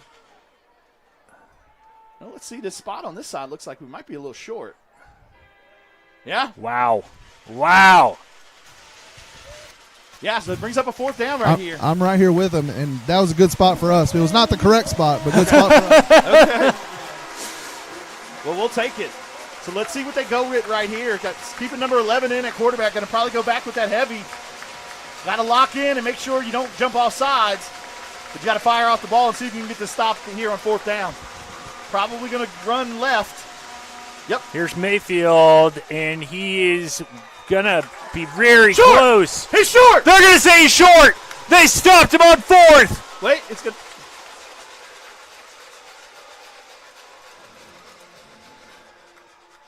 Joe, what you got down there? That is hard to tell. Woo! They're going to say he's short. Wow. Great job on the defensive front right there. Creating some penetration. I got that they stopped him short. Sorry, I was trying to tell you for about 30 foot back. Yeah, if anybody is making their Christmas wish list, get Joe a new microphone, please. we even tried a second one this week, and it's I don't know, man. I think it's the nest, man. Yeah. I think it's too much crowd noise. Yeah, I think the nest noise can't I travel. Pre-game, I mean, I was on the other sideline using it, so I think What do they say in in pro football or in college football? They're about the interference with the headsets. Yeah. In the Big 12. Looks like Ritson Myers going to be up at about the 20, so that's a massive play. And again, hold on, Big Game. Hold on. Oh, we got a player down, so we're going to take a timeout. You're watching Elgin Football on the Oklahoma Sports Network.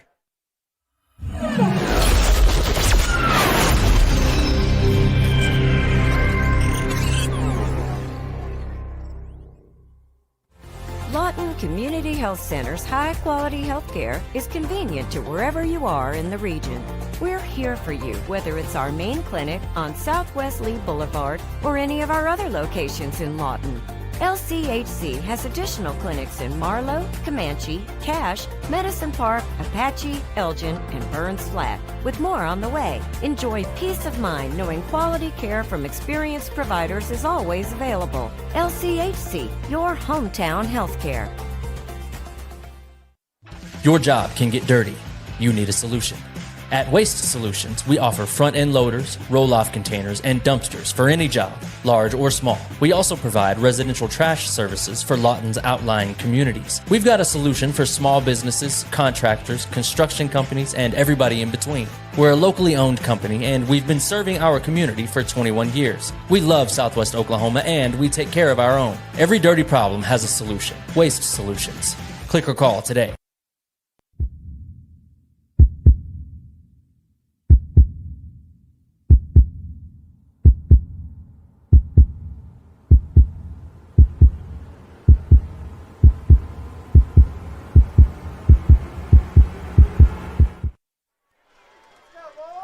So 2nd and 7. Under 3 minutes to go. They're going to run it with Meyer. Meyer is looking for some blocking, and he kind of trips over Hudson Begley there. Or no, sorry, that was Hollifer. Flag way back on that other side. So let's see what this is about. Sideline warning to Sallisaw, so no harm, no foul right there for those guys. The first warning. Cameron Hollifer, I think, has entered the game in place of Anthony Ogamora. I would think they're going to move Shea, probably switch Shea over to the next to Jace on that side, and Cameron did a good job filling in for Shea against Cash. He's going to move to the right tackle spot. Yeah, so Shea Spencer now in it. Third left long, though. Tackle on the blind side. 3rd and 8. They're going to throw it quickly to Morrison. Morrison going to try and shuffle his way out of that one, but to no avail. He is tackled high and swung out of bounds. Sallisaw players help him up, but it's going to bring up 4th down, so they're going to have to punt it away again. Looks like that was Mayfield and Oft. Sallisaw will get the ball to start the 3rd quarter, just an FYI.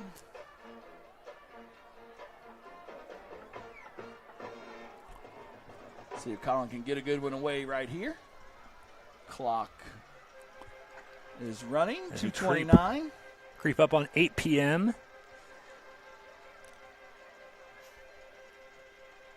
That one's low. Colin does a good job of good great punt. job of getting it out of there. Or Oft is going to take it at about, they're going to say he was down there at about 36. Okay. That is where they will take over.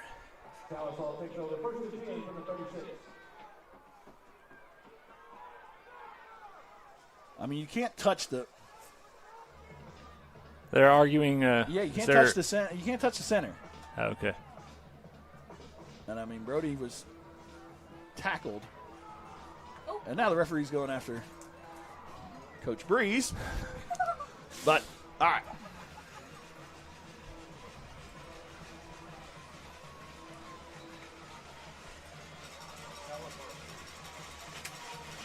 So, Sallisaw will take over now from the 36-yard line. 2:14 to go. Sallisaw does get the ball after halftime.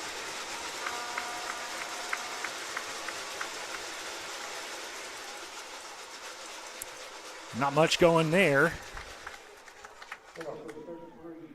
did just want to update you. Wagner and Clinton, the winner of that game gets the winner of this game. Wagner up 9-0 in the second quarter.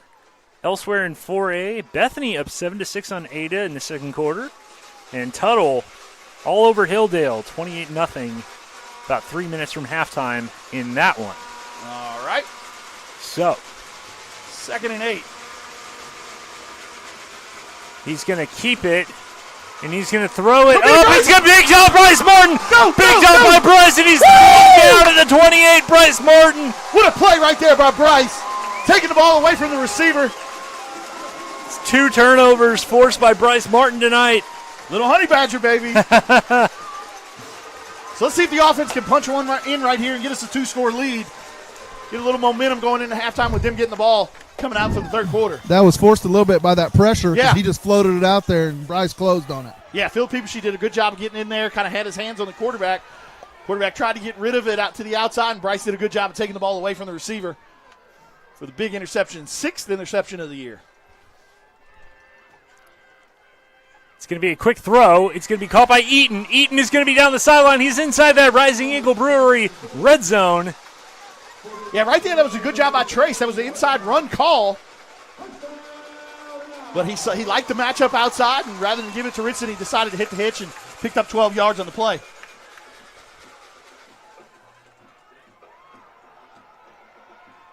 It's going to be a handoff to Meyer. Meyer following the blocker, Shea Spencer up the middle. Ritson Meyer diving toward the end zone, brought down at about the 1 or 2 yard line, setting it up beautifully for a 1st and goal. Just a couple of yards needed. Great job right there by the offensive line. Ritson did a good job of kind of cutting back after he got through that first level. Gets us to about the 3 yard line. See if we can punch it in right here. Take a 2-score lead into halftime. It's going to be a handoff to Meyer. Touchdown, Ritson Meyer. Boom! Huge play right there by Bryce Martin. A great job of the offense of taking care of business and getting in the end zone to make it 20-6 with 1:06 left to go here in the first half. Woo! 20-6 with a extra point pending as we look at that Southwest Bedliners instant replay. 1:06 remaining in the second quarter.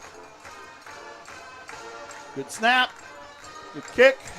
Kick is good. Woo! So with 1:06 left to go in the first half. Score 21 for Elgin. Sallisaw 6. You're watching Al Football on the Oklahoma Sports Network.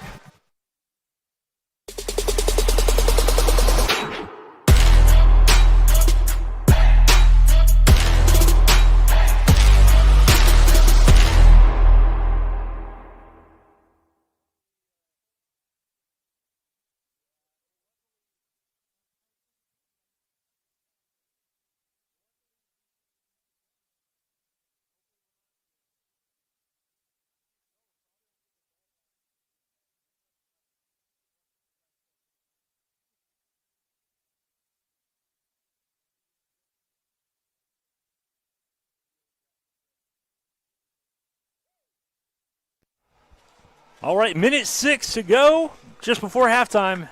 21-6 our score. The Bryce Martin interception setting up Ritson Meyer's third touchdown of the night. Ritson Meyer's third touchdown of the night. The beautiful pass play to Adam Eaton, and then Ritson with the long run, kind of setting things up. Ritson having a great game. Got to do real good right here on the defensive side of the ball. Like I said, got to cover well. And then definitely want to stop them here because they get the ball, so you don't want to make a 14-point swing right here. Another Wayne's drive-in kickoff. Come on, everybody. Let's go to Wayne's. Delgado is going to kick it. Good kick. And it's going to be muffed. Picked up again. Past the 20, down to about the 24. So that is where Sallisaw will take over. And, you know, for as much as they have kind of dug into their bag of tricks, Brandon Tyler and company have, we haven't seen a ton of long pass plays. But you know what? We are going to take a quick break, and we will be right back. You're watching Elgin Football on the Oklahoma Sports Network.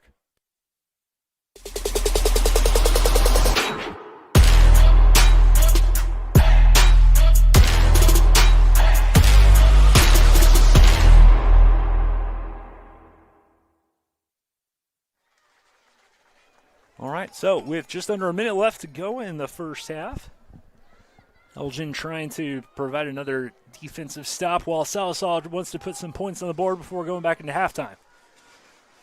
Yeah, it's an important draw for the defense right here. Obviously, don't want to hold them out of the end zone, hold them out of getting any points because they're going to get the ball at the end of the halftime. So don't want to try and potentially have a 14-point swing to get them right back into the ball game.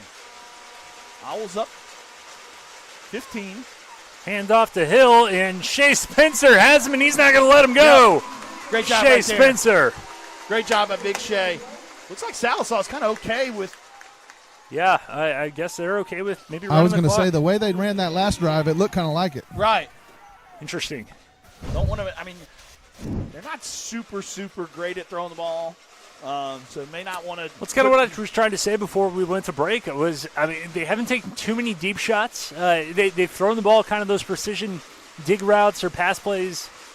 But, yeah, nothing. If you're needing to gain 75 yards in 18 seconds, I don't know what play you have there. You're going to send Hill in motion.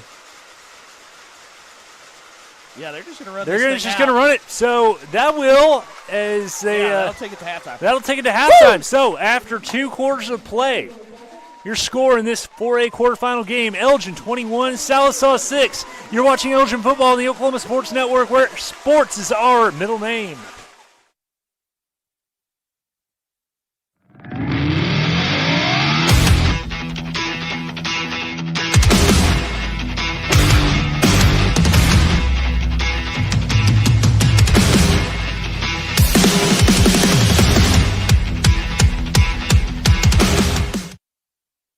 All my favorites for just $7 each? That's crazy. Or am I crazy? Seeing sevens? It's a sign to order from Pizza Hut's $7 Deal Lovers menu. This holiday, she's not settling for anything less than the Triple Treat Box from Pizza Hut. Featuring pizza, breadsticks, and dessert, starting at $19.99. It's a good deal, bro. Get the holidays delivered with Pizza Hut.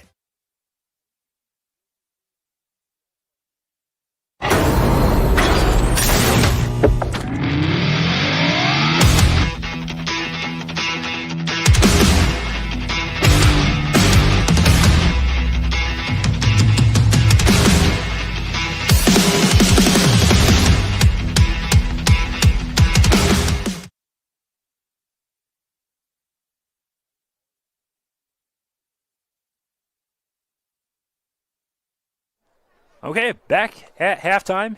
21-6 our score. Elgin leads Sallisaw.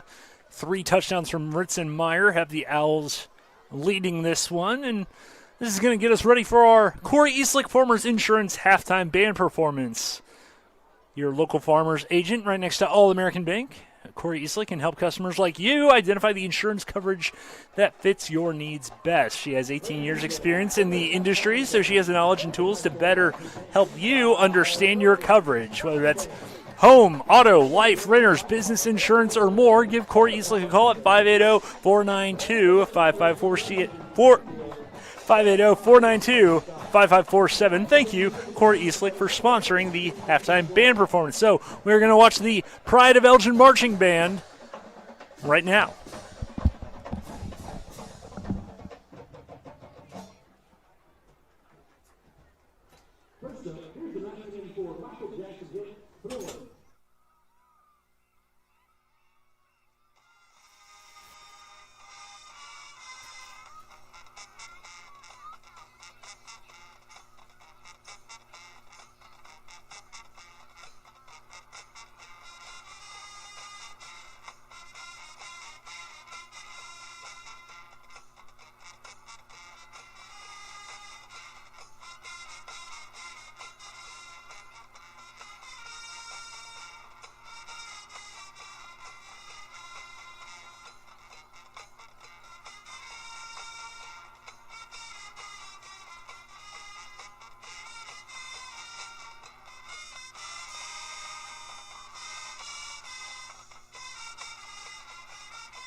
let's hear it for the pride of Elgin.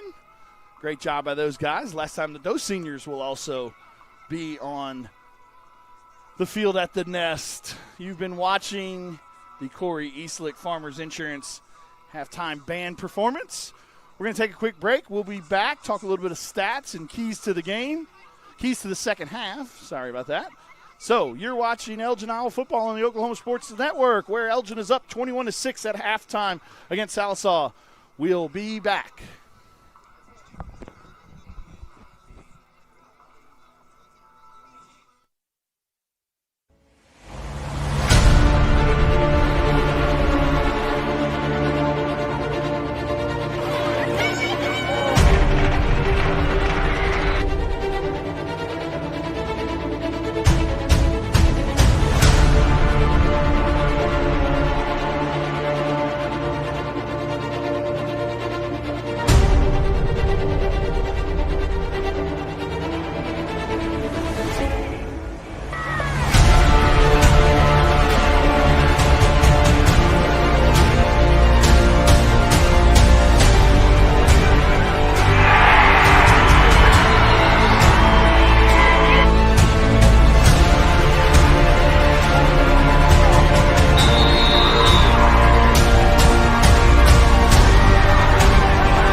All my favorites for just $7 each? That's crazy. Or am I crazy? Seeing sevens? It's a sign to order from Pizza Hut's $7 Deal Lovers menu. This holiday, she's not settling for anything less than the Triple Treat Box from Pizza Hut. Featuring pizza, breadsticks, and dessert, starting at $19.99. It's a good deal, bro. Get the holidays delivered with Pizza Hut.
Oh, well, Sweet. That helps. So we are back. So now we are back. So All right. let's pull up those playoff sponsors again there, Chris. Robertson Therapy Services and Elgin Mini Split. Yeah, like I said, we read the taglines of those guys, so we'll read them again. Chris did a great job and made sure that our mics were on now this time. So Robertson Therapy Services, proud supporters of Elgin Athletics, 580-454-9200. And Elgin Mini Split, authorized Mr. Cool distributor, meeting your heating and cooling needs with the best prices around. Comfort made simple. Larry Newsom is the owner. Call today at 580-917-2757. That is your playoff sponsors. We're allowed to bring this game to you for free because of those guys. So you see those guys around, give them a handshake, give them a hug, or give them a high five. Because, like I said, hug might be a little forward if you don't know him, well, but whatever. Yeah, I'm a hug person. Yeah, so. Jacob's kind of a lovey guy, so I think Robertson Therapy Services would handle that. But yeah, let's talk about a little bit about the first half. We'll talk about some stats here in a second. Then we'll also bring to you the Hail-Bent keys to the second half. Glenn, tell me about the first half, man. I just really impressed with what Ritson has been able to do. Obviously, the defense has played really well. Obviously, Sallisaw has kind of pushed them at times, but they have bowed up. They have bowed up when they really need to. To hold that offense to 6 points in the first half, I think is really impressive so far. And, great job by Jack Baker in that defense and dialing up some blitzes and dropping back into coverage when they needed to. Bryce Martin's pick was an absolute masterclass in kind of reading. We've seen them be in stressful situations with their quarterback and just kind of throw it away as we see the teams take the field. And Bryce did a great job there, not only on that interception, but also on that first drive after the fumbled punt return, punching the ball out as well. So Bryce is doing a great job of getting the ball and creating some turnovers. On the defensive side of the ball, offensive side of the ball, everything kind of started with Ritson Meyer. He's got 19 carries so far for 153 yards and 3 touchdowns. With those 3 touchdowns, he is now the all-time single-season touchdown maker in Elgin High School football history. That also is getting them ever so close. He started the night with 1249 on the ground, so he's now over 1,400 for the year with another about 250, 260 or so through the air, so about 1,650 total offense. Trace, like I said, not too much through the air. We thought coming in that they were going to allow us to throw the ball around, but they have decided to ditch their cover 3 look and go to a cover 2 look, so they've kind of left the box open, so that's why Ritson's having a great job. But Trace is doing a good job as well, though, with 5 for 9 for 29 yards. Did have that 1 interception, but no harm, no foul. Adam Eaton is leading the receivers with 2 catches for 23 yards. So let's talk, Glenn, a little bit about your Hail-Bent. Yeah. Second half keys to the game. Shout out to the girls at Hail-Bent. Got my hair cut there a couple weeks ago. And I was there today. There you go, man. Yeah, I probably need to get me trimmed up for the holidays. There you go. I'll give them a holler. We've got family pictures on Sunday. Lucky you! Had to get that all cut and ready to go for the only those. The only ones that have had haircuts in my house recently. My wife got her hair done recently, but then I tried giving the dogs a trim, and that was a bad idea. Yeah, we won't talk about it. I don't think that's a good idea. Yeah. So Hail-Bent walk in or call in ahead appointments that specialize in military men and boys haircuts. Call those ladies today at 580-454-4253. Mary, I apologize. We have not seen a pivot pick 6 yet tonight. That's a little inside thing. Okay. She doesn't know what a pick 6 was, but she kept calling it a pivot pick 6. So, Mary, if you're out there listening, if we get a pivot pick 6 tonight, I will definitely give you a shout-out. So, Glenn, your second half keys to the game. Yeah. Guys, we're going to go Coach Wyatt here. Okay. Here we got Coach Chalmer Wyatt down at the 40-yard line. Coach Wyatt, the next 24 minutes, what are you expecting? We got to fight. This is playoff football, and after halftime, our guys are game for us. We just got to go out and execute. Sounds good. Good luck. Coach Chalmer Wyatt just talking about execution, and that's going to be a real big deal. Let's talk about the keys. So, execution is one of the best keys that we can say. But I think it's around here, it's the game that shall not be spoken about. But about a year ago, the reason why Elgin lost to Claremore, it wasn't because they didn't play well or that they weren't a good team. It was lack of execution on certain things, and I think that their ability to bounce back from the turnovers tonight, just make sure you don't do anything stupid. I know that's maybe a little blunt, but just take care of the ball, limit penalties, and you should be fine. Yeah, I mean, take care of the ball. I mean, obviously 2 turnovers on our side of the ball, but also we forced 2 turnovers. So turnover battle is kind of wash at the moment. Big drive right here. My keys to the second half is going to be this first drive. If we can get this drive, we talked about it a ton last year. Obviously this year, coming into the second half, a lot of times the games are kind of over, so we didn't really talk about it a ton so far this year. But like I said, we talked about it a ton last year. At the end of the day, one of the most important drives of any football game is the start of the third quarter drive. So if we can get out here and get a stop early on and then turn around on the offensive side of the ball and go down and punch one in, that can be demoralizing. So, like I said, got a two score lead right now. But it's imperative for the defense to come out and do a great job on this first drive.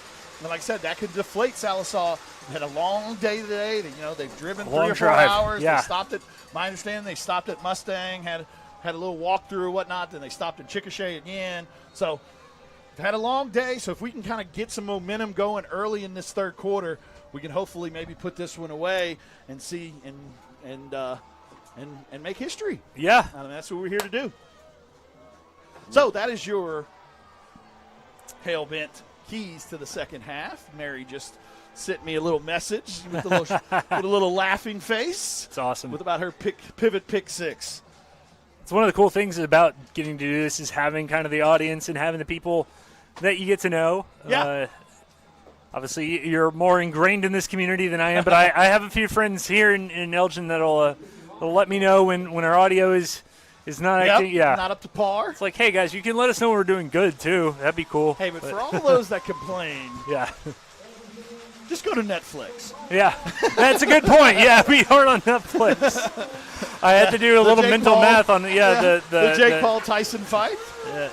Didn't obviously work as well. So that goes to show you it's a hard awesome, job to stream the awesome things. idea of live streaming sporting events. But all right, well, Adon Delgado is going to kick us off with another Wayne's drive-in kickoff. Wayne's obviously has been a part of Lawton for a long time. 2 locations on South Sheridan and on Northwest Cache Road. Burgers to baskets, pizzas, salads, steak fingers, and the best sweet tea and cherry limeade in town. Come on, everybody. Let's go to Wayne's. So Adon Delgado getting ready to kick off in our Elgin Ace Hardware Community Home Center third quarter. So let's do some football. Booming kick. Taking it out about the 12-yard line. And he'll be forced out of bounds at about the 26, 27-yard line. So that is where Sallisaw's offense will take over. The Elgin defense comes back out. We are seeing more Kobe Morton out there. Yeah, Kobe Morton. Colin Donnelly kind of handling the middle so far. Obviously up front, everything led by those 3 boys up front. Shea, Jace, and Tristan Kephart, all 3. Yeah, Shea's had a great year. I mean, all 3 of them have, but Shea had a monstrous first half. They'll try to keep it going. 2 backs in the backfield, kind of an interesting formation. He's going to keep it. The quarterback is. And there goes Shea. Shea Spencer on cue. There's the boss man as Case Adams kept it. Shea did a little shimmy right there. Yeah. So, yeah, like I said, this is an important drive for the defense and for the team as a whole. Like I said, we talked about it a ton last year. One of those most important drives of the game is that first drive out of halftime. Had the opportunity to make some adjustments on both sides of the ball. So let's see what the defense can do. Trips to the near side here. Looks like Braxton may be coming. Quick little swing outside, but it's incomplete. He was looking for Hightower. Yeah, not a bad throw. Just kind of tried to. It was on him a little quick. Yeah, it was on him a little quick and didn't kind of get his hands turned the correct way. And brings up a 3rd and long, though. So let's see right here what if we can dial some pressure. One thing that Sallisaw did a good job of in the first half was getting the ball out of the quarterback's hand fast and not allowing our pressure to get there. The one time our pressure did get there, Philip Beavershee was holding on to the quarterback and forced that interception. Case and Meyer in there at linebacker going to add a little extra speed element. He's coming up the middle. They're throwing it deep. Bryce Martin picking it off. Again, 2nd time tonight, 7th time this season. Bryce going to reverse field. He's coming up to the 50. He's got it. Go. He's got room. Bryce Martin, are you going to do it again, buddy? Brought down to the 21-yard line, Bryce Martin. Woo! Woo! Yeah, just an overthrow right there, but good coverage by Bryce on the back end and gets the pick and then does what he does best with the ball in his hand after the pick. Picks up some big yardage, gets it almost to that red zone, if not into the red zone, your Rising Eagle red zone. Yeah, I think he's pushed out right at about that 21-yard line. So we're at the fringe of the Rising Eagle red zone. Great job by Bryce. Second interception. What is that? 7 on the year. 7 on the year. 4 pick sixes. Several. 2 tonight and 3 forced turnovers tonight. Yeah, I'm about to say. Kind of your leader in the clubhouse for the Elgin defensive player of the game. Ah, there's a flag as Ritson Myers is brought down at about the 13, but looks like this one's going to be coming back. Yeah, usually when a referee throws it, it's going to be a hold kind of in that area. So. Good to see 55 Anthony Ogamoro out there. We saw him, kind of gingerly, walking the sidelines. My understanding it was a cramp, so yeah, no harm. He went through warm-ups before second half. I saw him down there. So going to bring up a 1st and 20 right outside of the 31-yard line. If you've got your, I know we mentioned it a lot this year. If you've got your Elgin broadcaster bingo card for you, but the football weather, the idea of football weather, we bring that up. It is really cool to see everybody down there, with the jackets and the hoodies and everything. This does feel like playoff football. And and he's going to fall down is Meyer after they swing it out. Yeah, just kind of a little bit behind him right there, so wasn't able to get any yardage going there from the first down. So brings up a second and even longer here. Ritson Meyer going to leave the game. 2nd and 25. He said probably want to get. You're still in 4-down territory, so right here you probably want to get 10 to 12 yards, get yourself a little bit easier of a 3rd down. You're on your side of the 50, so probably 4-down territory unless we don't gain any yardage. So let's see if we can pick up about 7 or 8, 10 yards. A little bit outside there. Kind of a little bit of miscommunication right there. Adam kind of ran like a curl kind of inside, and I think Trace was wanting him to run an out route, kind of a wide open guy, but just a little bit of miscommunication and falls incomplete, so it brings up 3rd down. Going back to what we were saying earlier about getting comments from the community about our broadcasting. Yeah. Got an awesome message from former basketball coach around here, Crystal Williams. Yeah. She said, y'all do an amazing job. I'd rather listen to y'all than any other broadcaster. Hey, well, there we go. Shout out to Coach Crystal. Booty Myers is on a drilling rig right now. Okay. As well. I was going to say, normally he's out here. A little pop pass there to Morrison. Morrison's trying to find some room, and we've got it's getting called back. Yes, it must be some sort of illegal procedure. Shift or Yep. Procedural penalty is going to bring it back. So this, after the big return, yeah.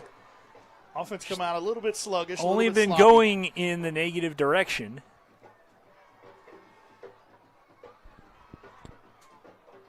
Down at about the 41 now. So third and over yonder. Tink, I hear you, brother. That's all I'll say.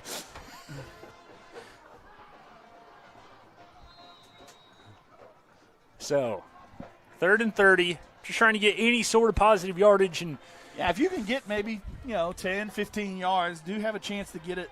Go for it on 4th down, but 4 receivers and a tailback. Laura's going to throw over the middle. He's got Morrison. Morrison catches it. He's brought down at about the 21. Ball's out. Ball's out. Recovered by Sallisaw. Looked like Muskrat Flynn dropped on it. 3rd turnover tonight for the Owls. Yeah, just a deep comeback, a deep dig route right there. Good job of throwing and catching, kind of that same route that we ran on the interception earlier, but good job of catching it, but then kind of when he got to some crowd, good job by Sallisaw pulling it out. So turnover again, 3rd turnover of the night. So both teams are tied with 3. 8:47 left to go in your Ace Hardware 3rd quarter. Jace Holman looks like was the one that kind of hit that loose. They're going to throw a little quick screen over here to Cox. Cox is going to be rode down by Phil Peebushy. Yeah, good job of Philip coming from his end linebacker spot right there. Brody did a good job, though, also fighting through that and kind of making him cut inside and allowing Philip to scrape around and get there, but still some positive yards on first down, so brings up a second and medium.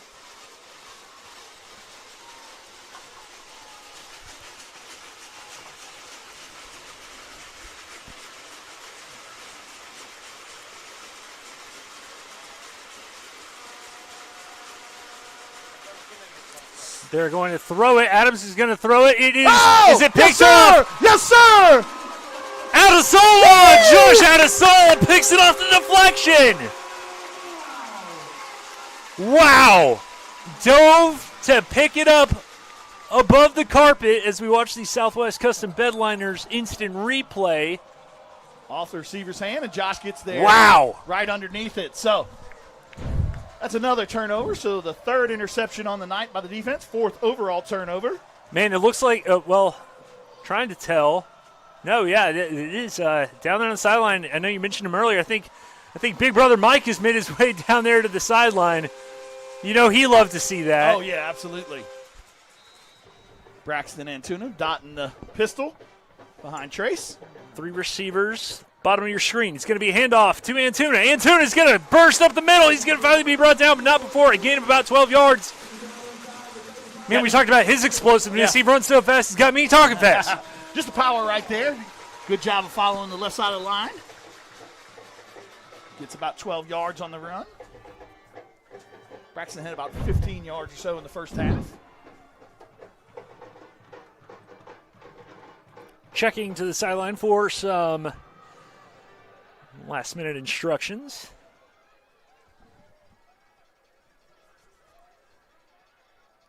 It's going to be handoff to Antuna, right up the gut. Good play there. Getting them close to that first down, so kind of the direct opposite of the previous offensive drive. Nothing but forward motion so far.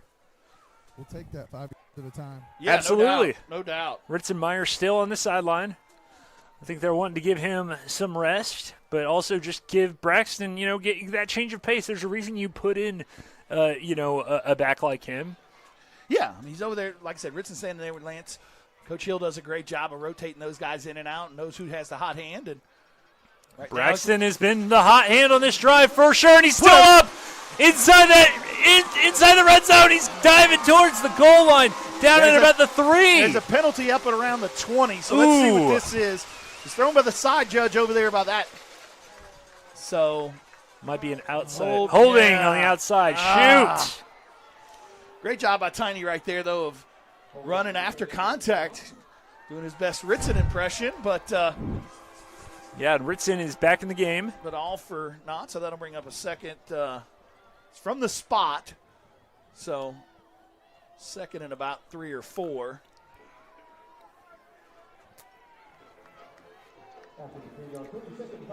Last I checked, it was 9-0 at halftime. It was 15-0 earlier by Wagner. It's 22-0. Wagner leads Clinton. So the type of offense that Clinton has. 4 minutes left to go in the third quarter. Probably Wagner's going to prevail with that one. Dale Condit and his Bulldogs trying to. There goes Ritson. There's Ritzenmeyer. He's going to be brought down at about the 19-yard line, but that is going to bring us inside that Rising Eagle Brewery red zone. And gets us another first down as well. Good job of Ritson right there, hitting the hole, kind of like Tiny was doing. Yeah. It's like they're rubbing off on each other. Yeah. Ritson had, like I said, if you were not with us at halftime, Ritson in the first half had 153 yards rushing. Had a couple good runs so far in the third quarter. 3 touchdowns on the night for Ritson. Got an extra blocker in there in the form of Colin Donnelly, as well as Adam Eaton. They're going to throw it. Kaysen-Meyer's wide open. Woo! Oh, touchdown, Kaysen-Meyer! Great job right there by Trace of finding that second level for the touchdown. Woo! With 6:53 to go in the third quarter, Elgin up 27-6. Trace Lore's 31st touchdown of the year. Clap so hard I hit my hand. Kaysen-Meyer, I believe, 7th touchdown reception of the year. Kiesemeyer also the holder. Edon Delgado's kick is up. Kick is good. So with 6:53 to go in the third quarter, Owls 28, Sallisaw 6. You're watching Elgin Out Football on the Oklahoma Sports Network. Check out the all-new Blue Teak store located off State Highway 17 in Elgin. They have an amazing selection of pre-loved name brand men's, women's, and children's clothing and jewelry, including a large selection of sterling silver. They also have new home decor, comforter sets, candles, toys, and over 50 flavors of Jordan Skinny syrups in stock. Whether it's for yourself or giving the perfect gift, Blue Teak, open Wednesday through Saturday, 10:30 a.m. to 6:30 p.m. off State Highway 17 in Elgin.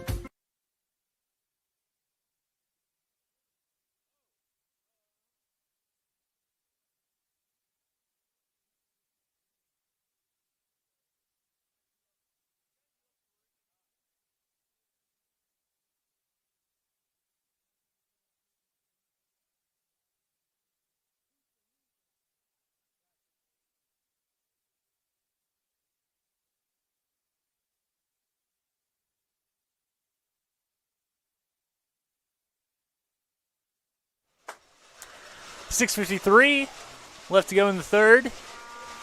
Another Wayne's driving kickoff. Come on, everybody. Let's go to Wayne's.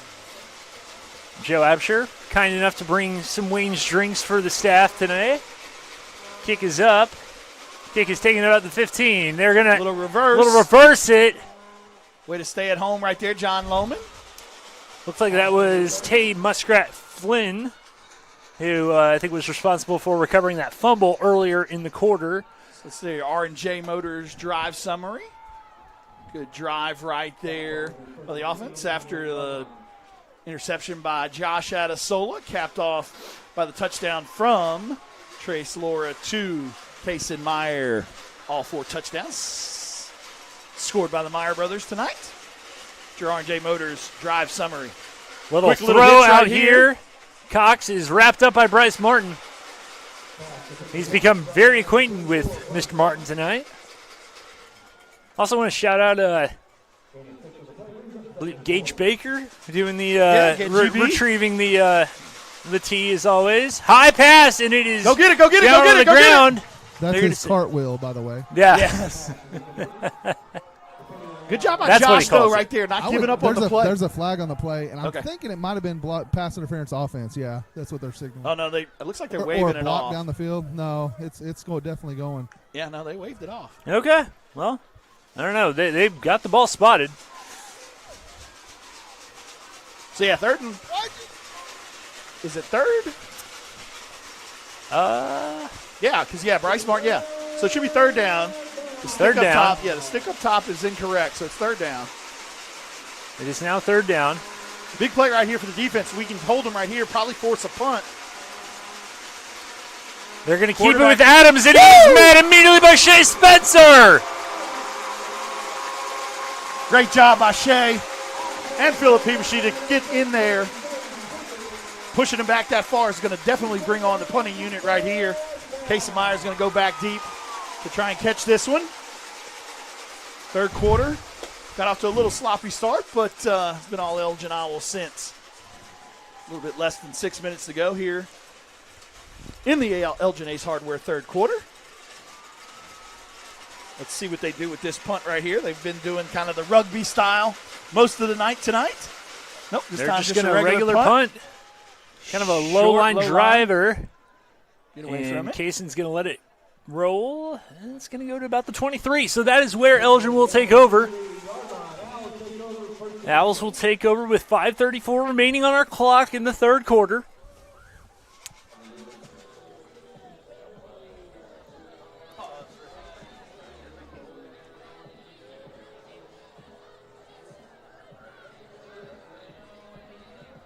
Other games in the OSN family of networks. Bethany leading Ada 23-6. Winner of that one will likely get Tuttle. Yep. As Tuttle leads Hilldale 35-7. So we've been talking all night about this being the last game at the Nest and whatnot. So if we were able to hold on to this score, we would play next week at a neutral site. In 2 weeks. In 2 weeks. Yep, you're correct. 2 weeks at a neutral site. Ritson gets the ball right here. spins off of a tackle. But there is a flag. But yeah, like I said, we'll play in 2 weeks at a neutral site. We will probably find that out Monday or Tuesday. Yeah, they usually try, from my experience, they try to find a place that's, equidistant or somewhat, as a term would say. Too, I believe, on the defense. As the term would say, neutral. It is on the defense, so keep it moving. And so, Wagner is kind of that. As a host school, you have to let the OSAA know prior to the season whether or not you're willing to host one of those games. So, like I said, I'm not sure who the host sites potentially could be. I have covered a semifinal game in Noble. I think Western Heights or Putnam City has hosted games before. And with Wagner being on the east side of the state, kind of in that Muskogee, Three Rivers area, I would think it would be somewhere kind of south central in the state. It's going to be underneath to Kaysenmeyer. Kaysenmeyer is going to stop and go again and be brought down after a gain of about 4 or 5. Good job of Colin kind of blocking.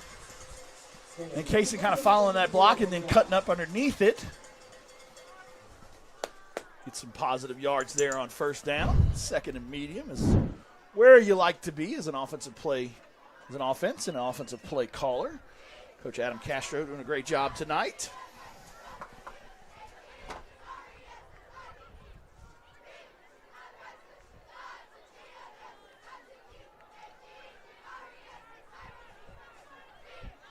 Trace making a check right there.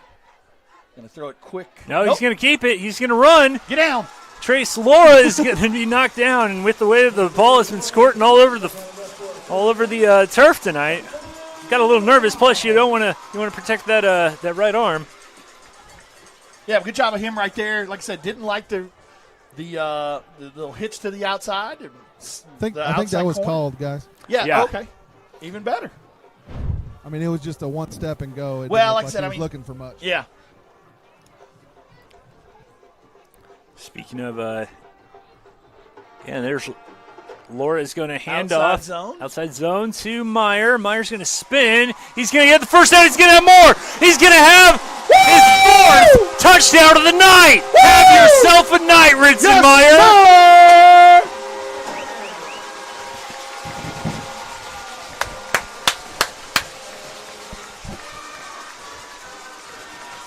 Ritson with the spin move right there and then gets out in the open field and just runs away from the Sallisaw defense for the long touchdown. Probably puts Ritson over 200 yards on the night. Woo! Oh, I think that puts him well over 200 because I think that was about a 40-some-odd yard run. Delgado on for the kick. Kaysenmeyer the hold. Kick is up. Stop me if you've heard this before. Kick is good. 35-6. Elgin leads with under 4 minutes to go in the third. You're watching Elgin now playoff football on the Oklahoma Sports Network.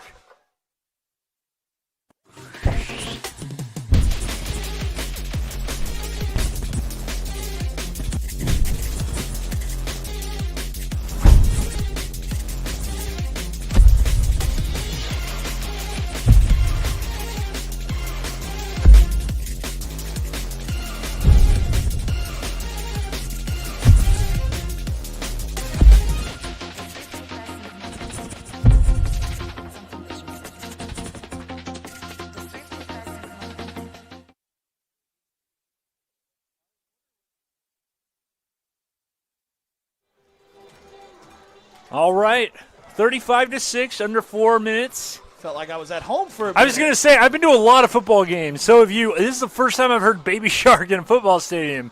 And you know what? I'm kind of about it right now. At this point, I'm vibing. Yeah. Anything sounds good when you're winning. 35-6 our score. Elgin up in the third. And Edan Delgado getting ready for another Wayne's drive-in kickoff. Wayne's has plenty of sweet teas. So if you got, a lot of holiday shopping to do, you need some energy in the morning, go grab a sweet tea. Come on, everybody, go to Wayne's. Let's go to Wayne's. Kick is up. It'll be taken, and it looks like, is that Elam behind him? Or, Rush, Yeah. Rush, rather. Kaysenmeyer gave Rush Jackson Sutherland kind of getting up off the pile. Good Little job. cat and mouse there. They switched guys. They wanted 13. They wanted the ball in 13's hands, and we made sure to kick it not in his hands. Yeah, Brody Nickel, I believe, was the one who had the ball in his hands, and 13 broke off. So let's see what the defense can do. Last 2 drives, 2 interceptions. They're going to keep it on the ground with Hill. Hill has some room. Good job by Hunter Jackson right there. Got some leaders in the clubhouse right now for K5 Offensive Player of the Game and Elgin Roofing Defensive Player of the Game. But still a lot of football left to be played. Yeah, we don't want to you obviously don't want to get monotonous, but, man, when some of your players have played so well all year, it's kind of hard to not get them multiple accolades. Big Hudson Begley. Big Hud with the great tackle there. Hudson only a sophomore, probably that next big wig. Yeah, I mean, offensive lineman out of Elgin. For as long as I have been in the Lawton area, I mean, Elgin's had at least one really good offensive lineman, and they just so happen to have like four or five right now. Right. Yeah. Returning 2 starters on that offensive line next year, Hudson and Jackson. Timeout by Sallisaw, so we're going to take it with them. You're watching Elgin Owl football on the Oklahoma Sports Network.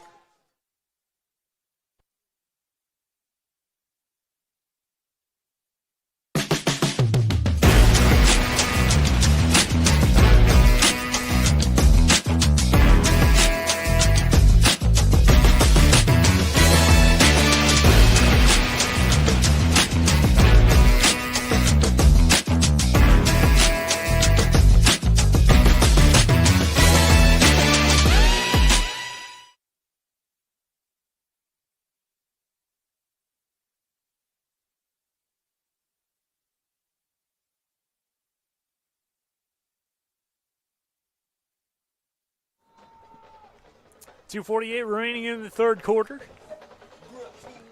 Glenn Brockenbush with Vincent Saylor. Hi, ladies and gentlemen. Joe Absher down on the sidelines. Sadie Hightower on camera, and Chris Balvan's producing. What a, man, after kind of a slow start, it's been all Elgin these past 2 quarters. 3rd and 4. They're going to swing it out to Hill. He's going to catch it, and he's going to be brought down, or pushed out of bounds, rather. Still got enough for the first down, though. Got the first down. That's been the best play of their night. Yeah, I mean, they've hit it 3 or 4 times. That's exactly what I was about to say, Joe. I mean, we're kind of losing that back sometimes. He stays in the block for a second. Well, I'm glad I got kind it of leaks first out. Because there's been lots of times where I'm like, well, Vincent just said it. Yeah. Save wavelength, Joe. Save wavelength. Wavelength. That was just like munch mouth, munch mouth. Mouth. Here comes Colin. Philip Peaveshy. Bringing him down. Yeah, I think you had stepped out, but you didn't hear my my attempt to announce Corey Eastlick's phone number during the during the halftime. Did I hear a 9er? Meow meow. Anyways, yeah.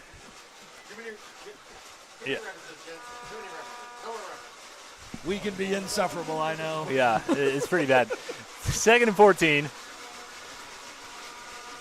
And it looks like we're going to need a timeout from Elgin. So we will take another timeout. 2:08 to go in the third quarter. 35-6 our score. You're watching Owl Football on the Oklahoma Sports Network.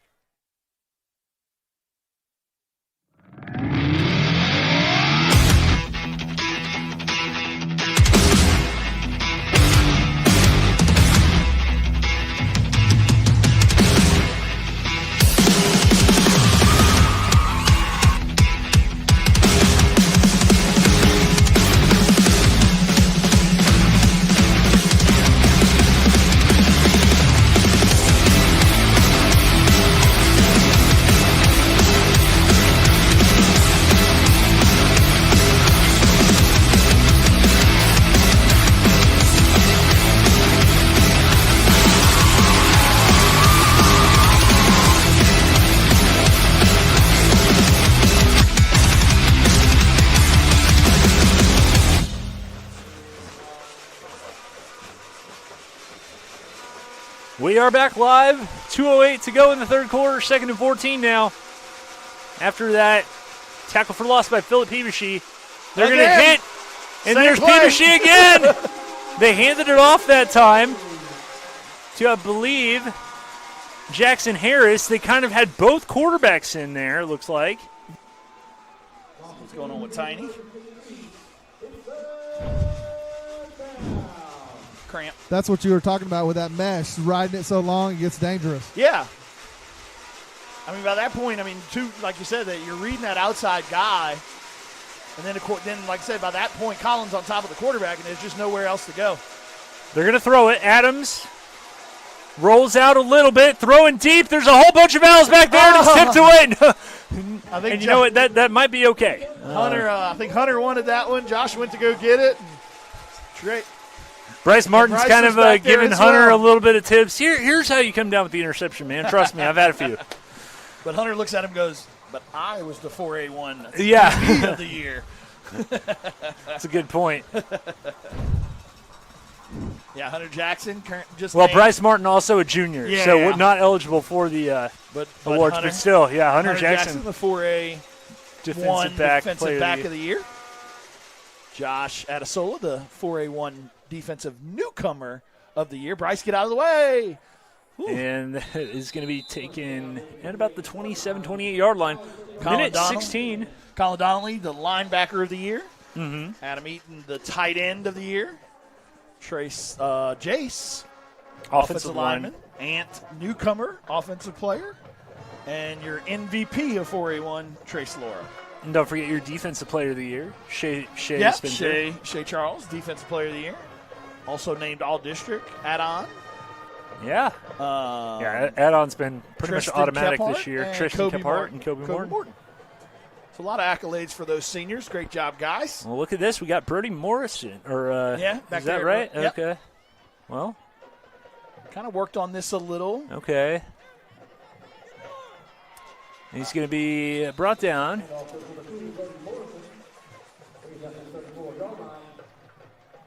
Coach Breeze getting some coaching in with Corday right there on outside blocking.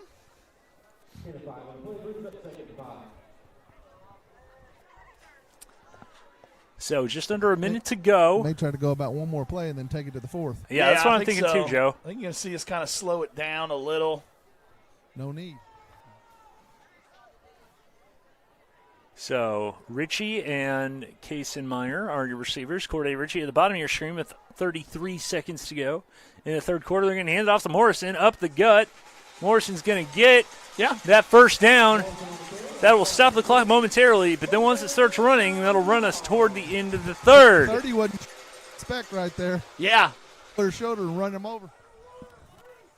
No, I mean, it just shows how versatile Brody is. And, we are going to take this one to the fourth quarter. You got 20, 20 seconds and ticking. And, we've already got players walking toward the sideline. So that is going to put the Owls 12 minutes away from the state semifinals, and they lead 35-6 against Sallisaw. When we come back, we'll have the fourth quarter. You're watching Elgin Now football on the Oklahoma Sports Network.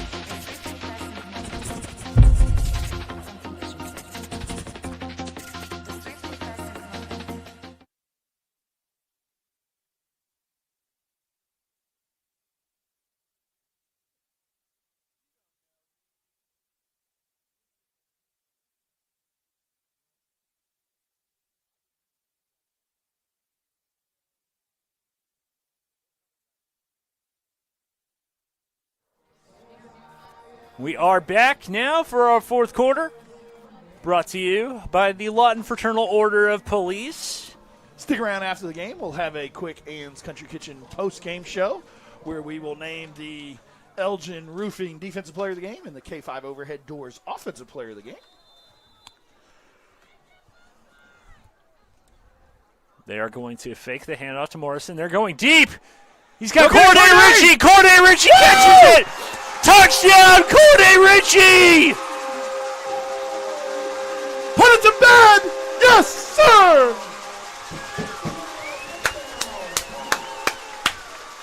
Huge throw by Trace right there. Great job by the offensive line of giving him all day to throw. And Corday gets under it and does the rest for the long touchdown to make it 41-6. All Owls here in the second half. You love to see that for a kid like Corday, too. Yeah. Said fumbled earlier in the game and said, now I don't think that fumble will be remembered. Yeah. Delgado on for the extra point. Snap, kick, and it's good. 42-6 with 11:51 left to go in the fourth quarter. You're watching Elgin Owl football on the Oklahoma Sports Network. They say the best way to be a good neighbor is to know your neighbors and give a little help when they need it. And when you need a little, you can find help at Ace Hardware in Elgin. Not only do they offer everything from grills to flowers, paint, hardware, and tools, they offer experience to help guide you through the process. And they're happy to take the time to make sure you can do it right. Ace Hardware of Elgin. They're more than just a hardware store. They're your neighbors. Ace Hardware, 7796 Highway 277 in Elgin.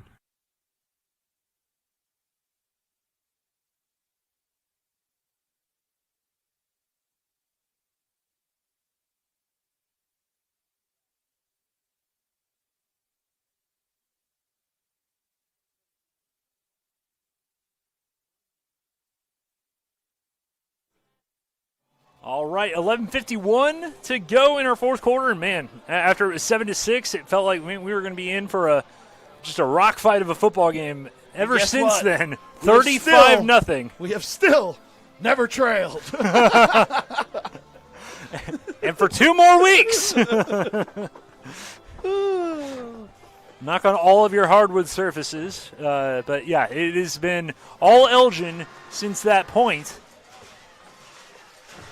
So we get ready for another Wayne's Drive-In kickoff. Like I said, Wayne's has the best cherry limeade, sweet teas, and drinks in town, not to mention great food. Come on, everybody. Let's go to Wayne's. And one heck of a sideline reporter. Oh, it nearly hit him, too. Joe, it's almost as if Adon hurt us. I almost went and caught it. We know you still got those hands. Matt Lund is in the house tonight. Just stopped by the booth and said, hey. Matthew Lund, old Red Lightning himself. Yeah. His parents made my sweatshirt, my new sweatshirt you guys saw. There you go. go. See if we can maybe sneak him in here at some point. Yeah. Maybe get a little, see how things are going at OBU.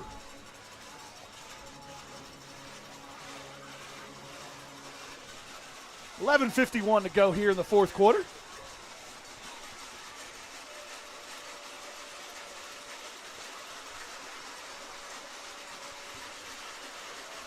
Got a late add-on.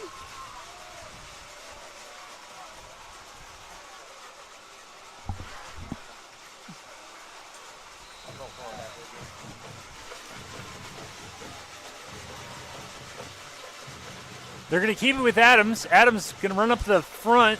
Looks like that's number 10, who's a little banged up. Oh, okay. Never mind. I guess it wasn't Adams. You're right. He's a little banged up coming in. Well, haven't seen him much tonight. So he's back in. He's coming in. 18's been playing most of the game. Yeah, Harris. Jackson Harris is their other quarterback, number 10. Junior.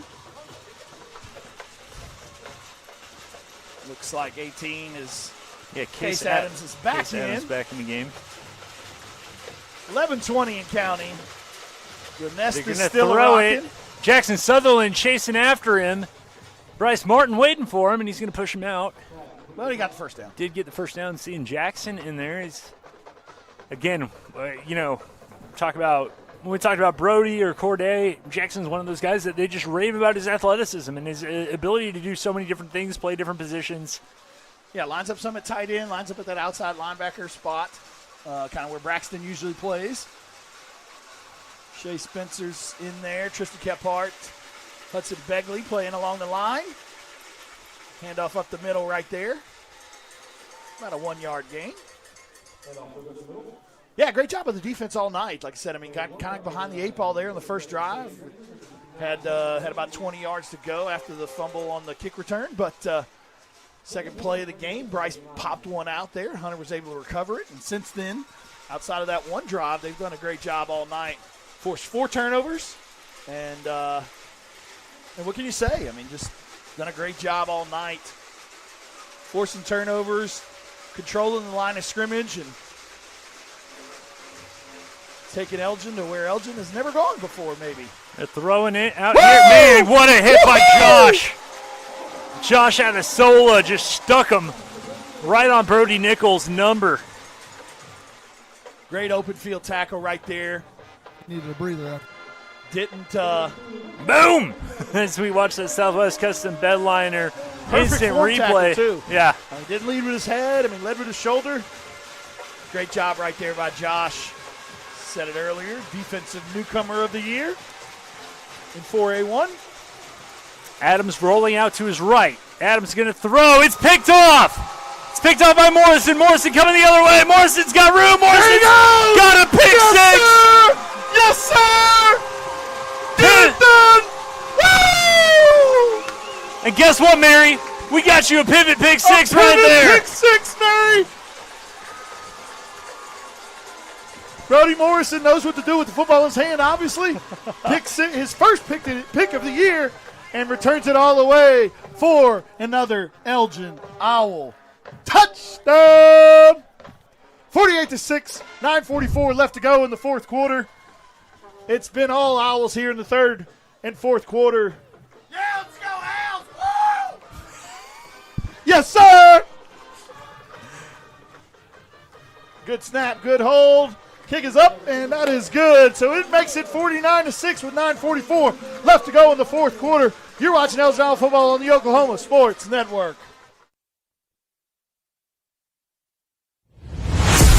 The heart of Oklahoma, where your home isn't just a place, it's your peace. At Century Roofing, we understand the importance of protecting your peace. We're experts in roofing technology, techniques, and customer service because we care about Oklahoma and we care about you.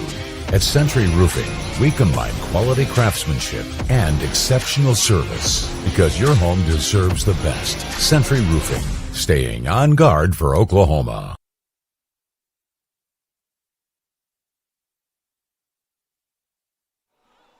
All right, so 9:44 left to go in the third. And even when their offense isn't on the field, Elgin can't help but score. Brody Morrison picking one off and just jetting up the field. Surprising his only first interception of the year, but did a great job after the catch. Weaving his way through the Sallisaw offense all the way to the end zone for another touchdown. Fifth turnover of the night, fourth interception by the Owls defense.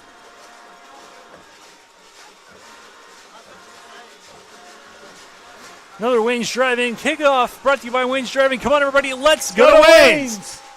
Kick is taken at about the 15. And he's going to be met. Gator. Oh, Gator Elam. Upended. And we're going to run poor GB to death. Freaking Gage Baker looks like he's running out of steam trying to. It's too cold, and I've done this too many times. Well, he's used to it. We've scored more than this in a game. And then there's the patented summer the roll. I don't know what you call it. It's not a somersault. It's not a cartwheel. It's the GB. It's the GB. I am proud to share initials with him. First and 10 from the 25. Got both quarterbacks in there now. One looks like Adams. He's going to hand it off to Harris. Harris is going to be knocked down. Colin Donnelly and Josh Adasola, and then the tackle. So, 9:20 left to go here in the fourth quarter. Owls have kind of yanked out of this one. So, like I said, we talked about it a little bit earlier. No game next week. Going to take the Thanksgiving week off as far as game play. I'm sure we'll be hard at practice. Looks like we will be playing Wagner. Wagner all over Clinton, 29-0 in the fourth quarter. So as soon as we follow OSN, follow Elgin High School football page, as soon as we know on Monday or Tuesday where that game will be, we will let you know. We will also have a coaches show. Not sure if it's going to be Tuesday or Wednesday of next week as well. Probably going to host it out here in Elgin. Okay. We'll have some players, some coaches out there. So will that be Thanksgiving week or no? or It'll be the week okay. after. Yeah, we're gonna kind of give everybody Thanksgiving week off, kind of recuperate, maybe get our voices back. Yeah, hopefully, and then get ready for that big one in the semifinals against Wagner. One that's kind of been talked about throughout the state all year. Didn't know if it would come to fruition, and it finally has. It has been looming. Those, teams like Wagner and Tuttle and Bethany, those are three teams that have played for state titles or won state titles since I've been here in Lawton. Over the past 7 to 8 years, and so that is for Elgin. I mean, look, we're not happy just to be there, but for Elgin being in that conversation is really cool to begin with. To be mentioned in those in the breath of a Tuttle and Wagner. But, man, there's still work to be done after this week. Yeah, I mean, this is the furthest that any Elgin football team has gone to the semifinals. And Tucker New right in there. Takes a little bit of a ride for a yard or two, but stops him short of the first down. Brings up a 3rd and short right there. But, yeah, what can you say? I mean, just great job. Like I said, kind of a little bit of a slow start. But once we kind of got the momentum on our side, it's been all Owls since about midway through the second quarter. Turning play of the game, in my opinion, probably Bryce's interception. Still kind of a one-score game at that point. And we saw Bryce took it away from that receiver, and since then, it's been all Owls. Just saw as finally brought down. Looks like Tucker New and Jackson.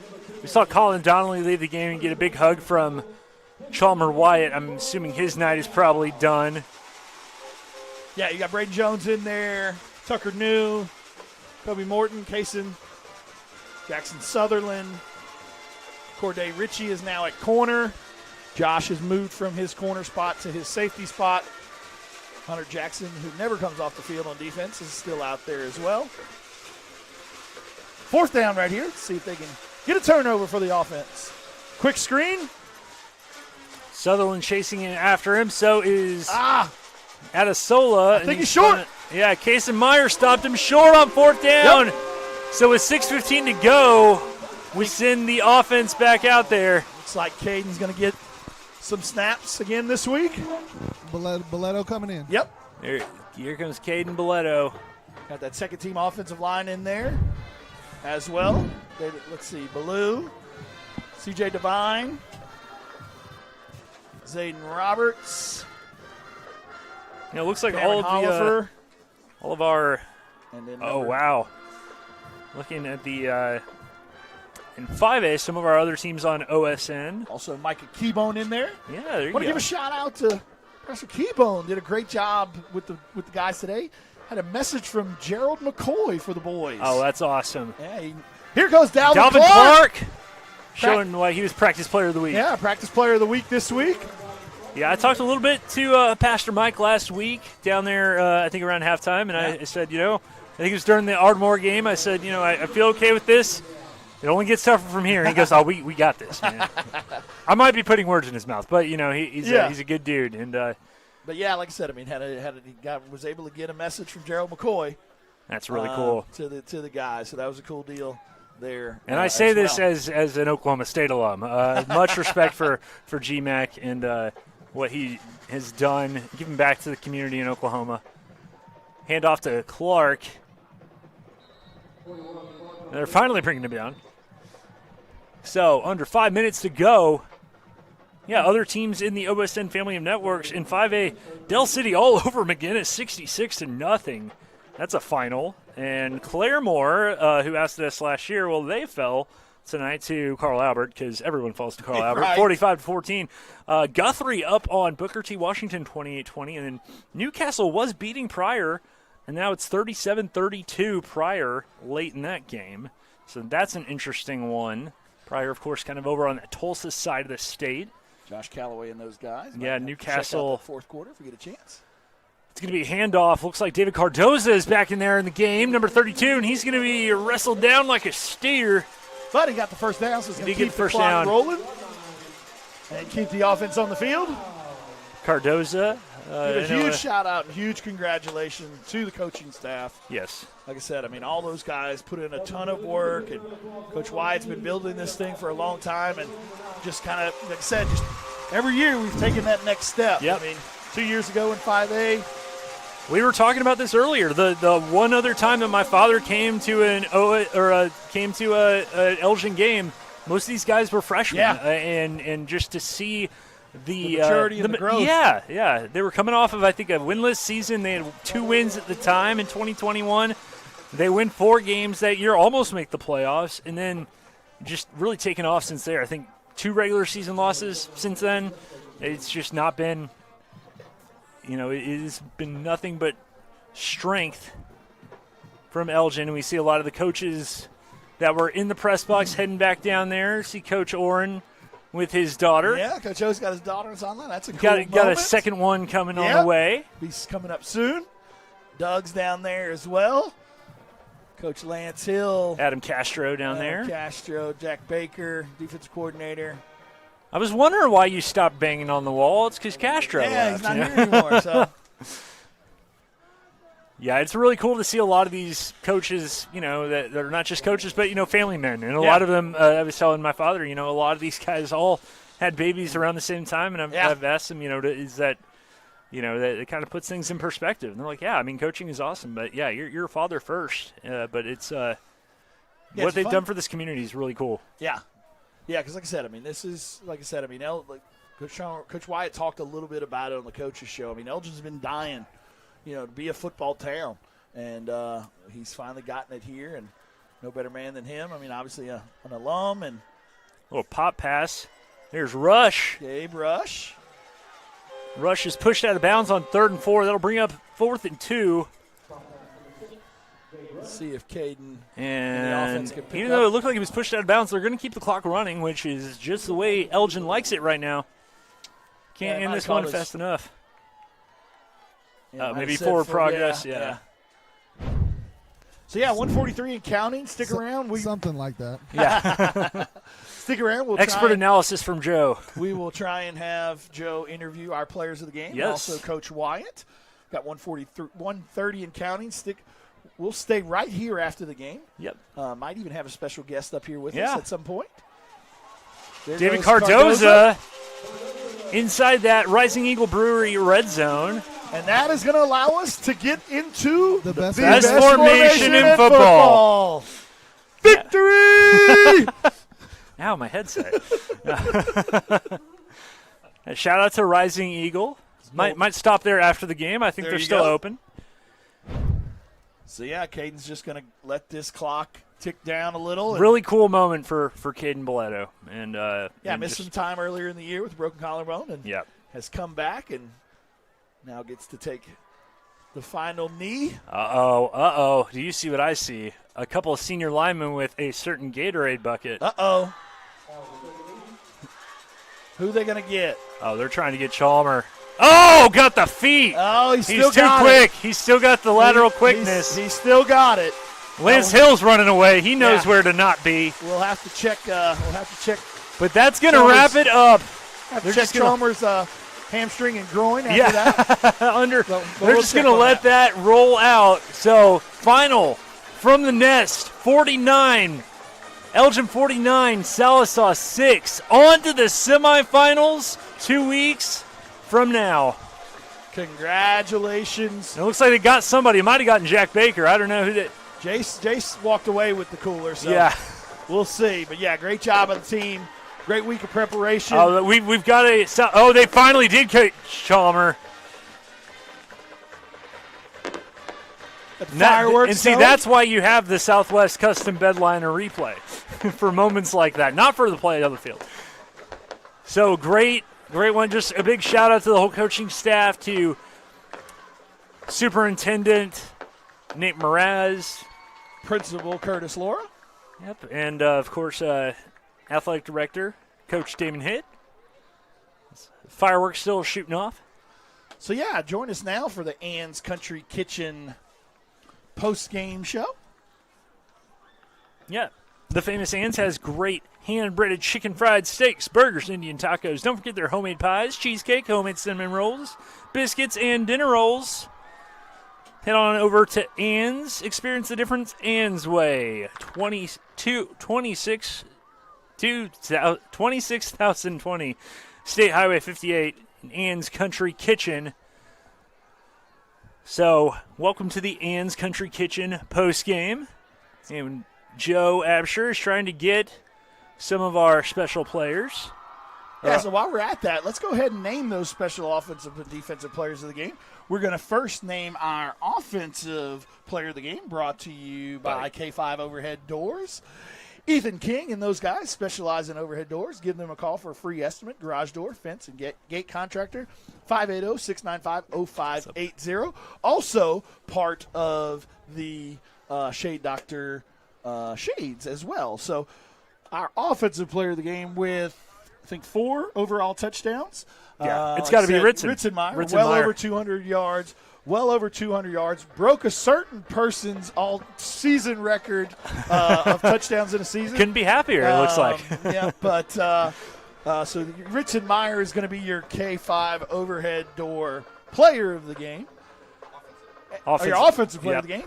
And then now that we've got your Elgin Roofing defensive player of the game. Yeah, I don't have it on my sheet. That's what you're for. Elgin Roofing defensive player of the game. Roof work is necessary after several storms, and you'll need a trusted roofer for your new construction project. That's why it's important to keep a roofer on your contact list. If you need work done on your roof, turn to Elgin Roofing in Fletcher, Elgin, and Comanche County, Oklahoma, serving all of Comanche County by taking care of installations, repairs, and replacements. Call 580-512-9463. Your Elgin Roofing defensive player of the game with 2 interceptions, a forced fumble. One and only Bryce Martin. Yeah, I mean, you could have given a lot of guys this, but when you force 3 turnovers, it's really hard to say no to Bryce Martin. But it's guys, I know we're going to try to get this interview. Can you hear me okay right where I'm at? Yeah, we can hear you just fine, Joe. So while we got a few seconds before that, we've got a special guest in the box, the Red Lightning himself, Matt Lund. Matt, how's things going, brother? Not too bad. How are you? Doing good, man. Congratulations. How's everything going up at OBU? And you still playing with your teammate there, Keith Ferguson? And yep. How's everything going up there, man? It's been fun. We had a rough year. Obviously, you guys probably know that. Yeah, but other than that, it hasn't been bad. Keith got a lot of playing time. I got my 3 games, and yeah, it was a lot of fun. Well, there you go. So what can you say about this group of Elgin? I mean, obviously you played with a lot of these guys last year. Yep. What can you say about this group and what all they've accomplished and all that? Like I said, I mean, it's got to be a positive for you as well because I mean you're part of this deal. So I'm so proud of these guys, man. I love them to death. I think they're going to go all the way with it. That's awesome, man. We love hearing that. How's everything else going in life these days? I mean, you're rocking and rolling up there in OBU? We've been pretty busy, so this is the first game I've gotten to come back to. Awesome. Well, look, Matt, thanks a ton for joining us. But we're going to go down to Joe right now. We've got Ritzenmeyer, our offensive player of the game. With Ritz in the offensive player of the game. 200 yards, over 200 yards, 4 touchdowns. I mean, what did it take tonight? Our line is so good. My quarterback's throwing it where he needs to. My wide receivers, they got stick hands. It's easy when we flowing, baby. Let's go. Hey, how about that circle button in the hole? Hey, I've been due for that. Yeah, uncharted. Good job. Hey, Ritzen. Hold on. Oh, go ahead. Love it, brother. No, he said love it. All right. And then now we're nowhere. Uh-oh. All right, 2 interceptions, a forced fumble. I mean, can't ask for much more. No, you can. Well, what were you thinking when you made that interception and didn't get to the house? I was like, dang, I was so close to I was right there. I was trying to remake the Weatherford one. So on that play, you had a good rush by Peebushy and you just read it and broke on it? Yes, sir. The D-line, they do their thing every time. They help me get my picks. All right, congratulations. Congratulations. Congrats to Bryce Martin. Yep. Like we said, I mean, don't want to shortchange anybody else in that defense. Shea played an awesome game. Philip, Coach Wyatt's coming here too. And here comes Coach Chalmer Wyatt. Yeah, I mean, the entire defense played great, but like I said, I mean, the turning play of the entire game was that pick there by Bryce. And now we've got Coach Wyatt. Just talking about the turning play of the game, the interception by Bryce Martin kind of turn the tides. Tell us about that sequence. That was big because we're coming off just punting it back to them, and we take over plus territory. In the playoffs, you got to go punch it in. We did a great job of the sudden change and going up big right there before half. Yeah, so first time ever for Elgin to be in the state semifinal game. Tell us your overall thoughts right now.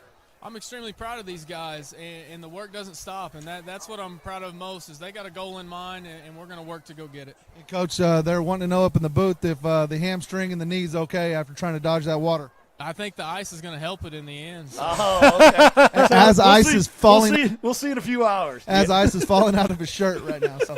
Thanks, brother. Great job. What a coaching job. I mean, literally, his second year, they go winless. They get 4 wins the next year, 8 wins the next year, and just keep progressing and progressing. And I mean, there's really, it's the sky's the limit, really, with this crew, it feels like. And we will find out in 2 weeks' time. Yeah, I mean, big one, obviously, in 2 weeks. Obviously, next week we're off. Obviously, the boys are going to practice and get ready for a big matchup against Wagner. Wagner, like I said, has got a ton of tradition. Has been good for a very long time. Yeah, won the state title 2 years ago. Yeah. Played in the state title game last year. It won't be an easy task, but I mean, nothing at this point is easy. But the one good thing about this team is, yes, we did the water and things like that, and we've made it further than any team. But at the end of the day, the only goal that they've had all year is to hold that gold ball up. So I don't think they're going to look past that one. Really looking forward to that big matchup. We'll have it all live for you here. I think we'll still be able to live stream it. We'll still be able to video it for you. We'll have it in 2 weeks, and then we'll also have the coaches show for you here in Elgin, I believe, that week of the game as well. But I know that we already had one special guest. Yeah. Was wanting to know if you might pass a headset. I just wanted a couple closing thoughts from one Tom Brockenbush. What were your thoughts of the game tonight? Elgin's a very impressive team. Sallisaw came out tonight and they looked very good early, but I was just really impressed with all 3 phases that Elgin played tonight. Played a complete game. And looked like really wore them out in the second half. Very impressed. Well, we appreciate you being up here. This is really cool. And, I mean, for the record, Elgin's 2-0 and my dad's in the stadium. So I don't know, Yeah, what are you doing in a couple weeks, I would like to come back and very impressed with Oklahoma high school football. There we go. That's coming from a Texan, so you know it's true. Well, that should wrap it up. That should wrap up the Ann's Country Kitchen post-game show. For Vincent Saylor, for our producer Chris Balvance, for Sadie Hightower on camera, for Joe Absher, Mr. Waynes himself down on the sideline. We want to thank everyone for watching. We want to thank special guest Matt Lund and special guest Tom Brockenbush. Also want to thank our playoff sponsors. Oh, that's right. As well. Jacob Robertson Therapy Services and Elgin Mini Split, and all of our sponsors for allowing us to bring this beautiful broadcast to you all year. One final time from the nest. Go Owls. Let's go Owls.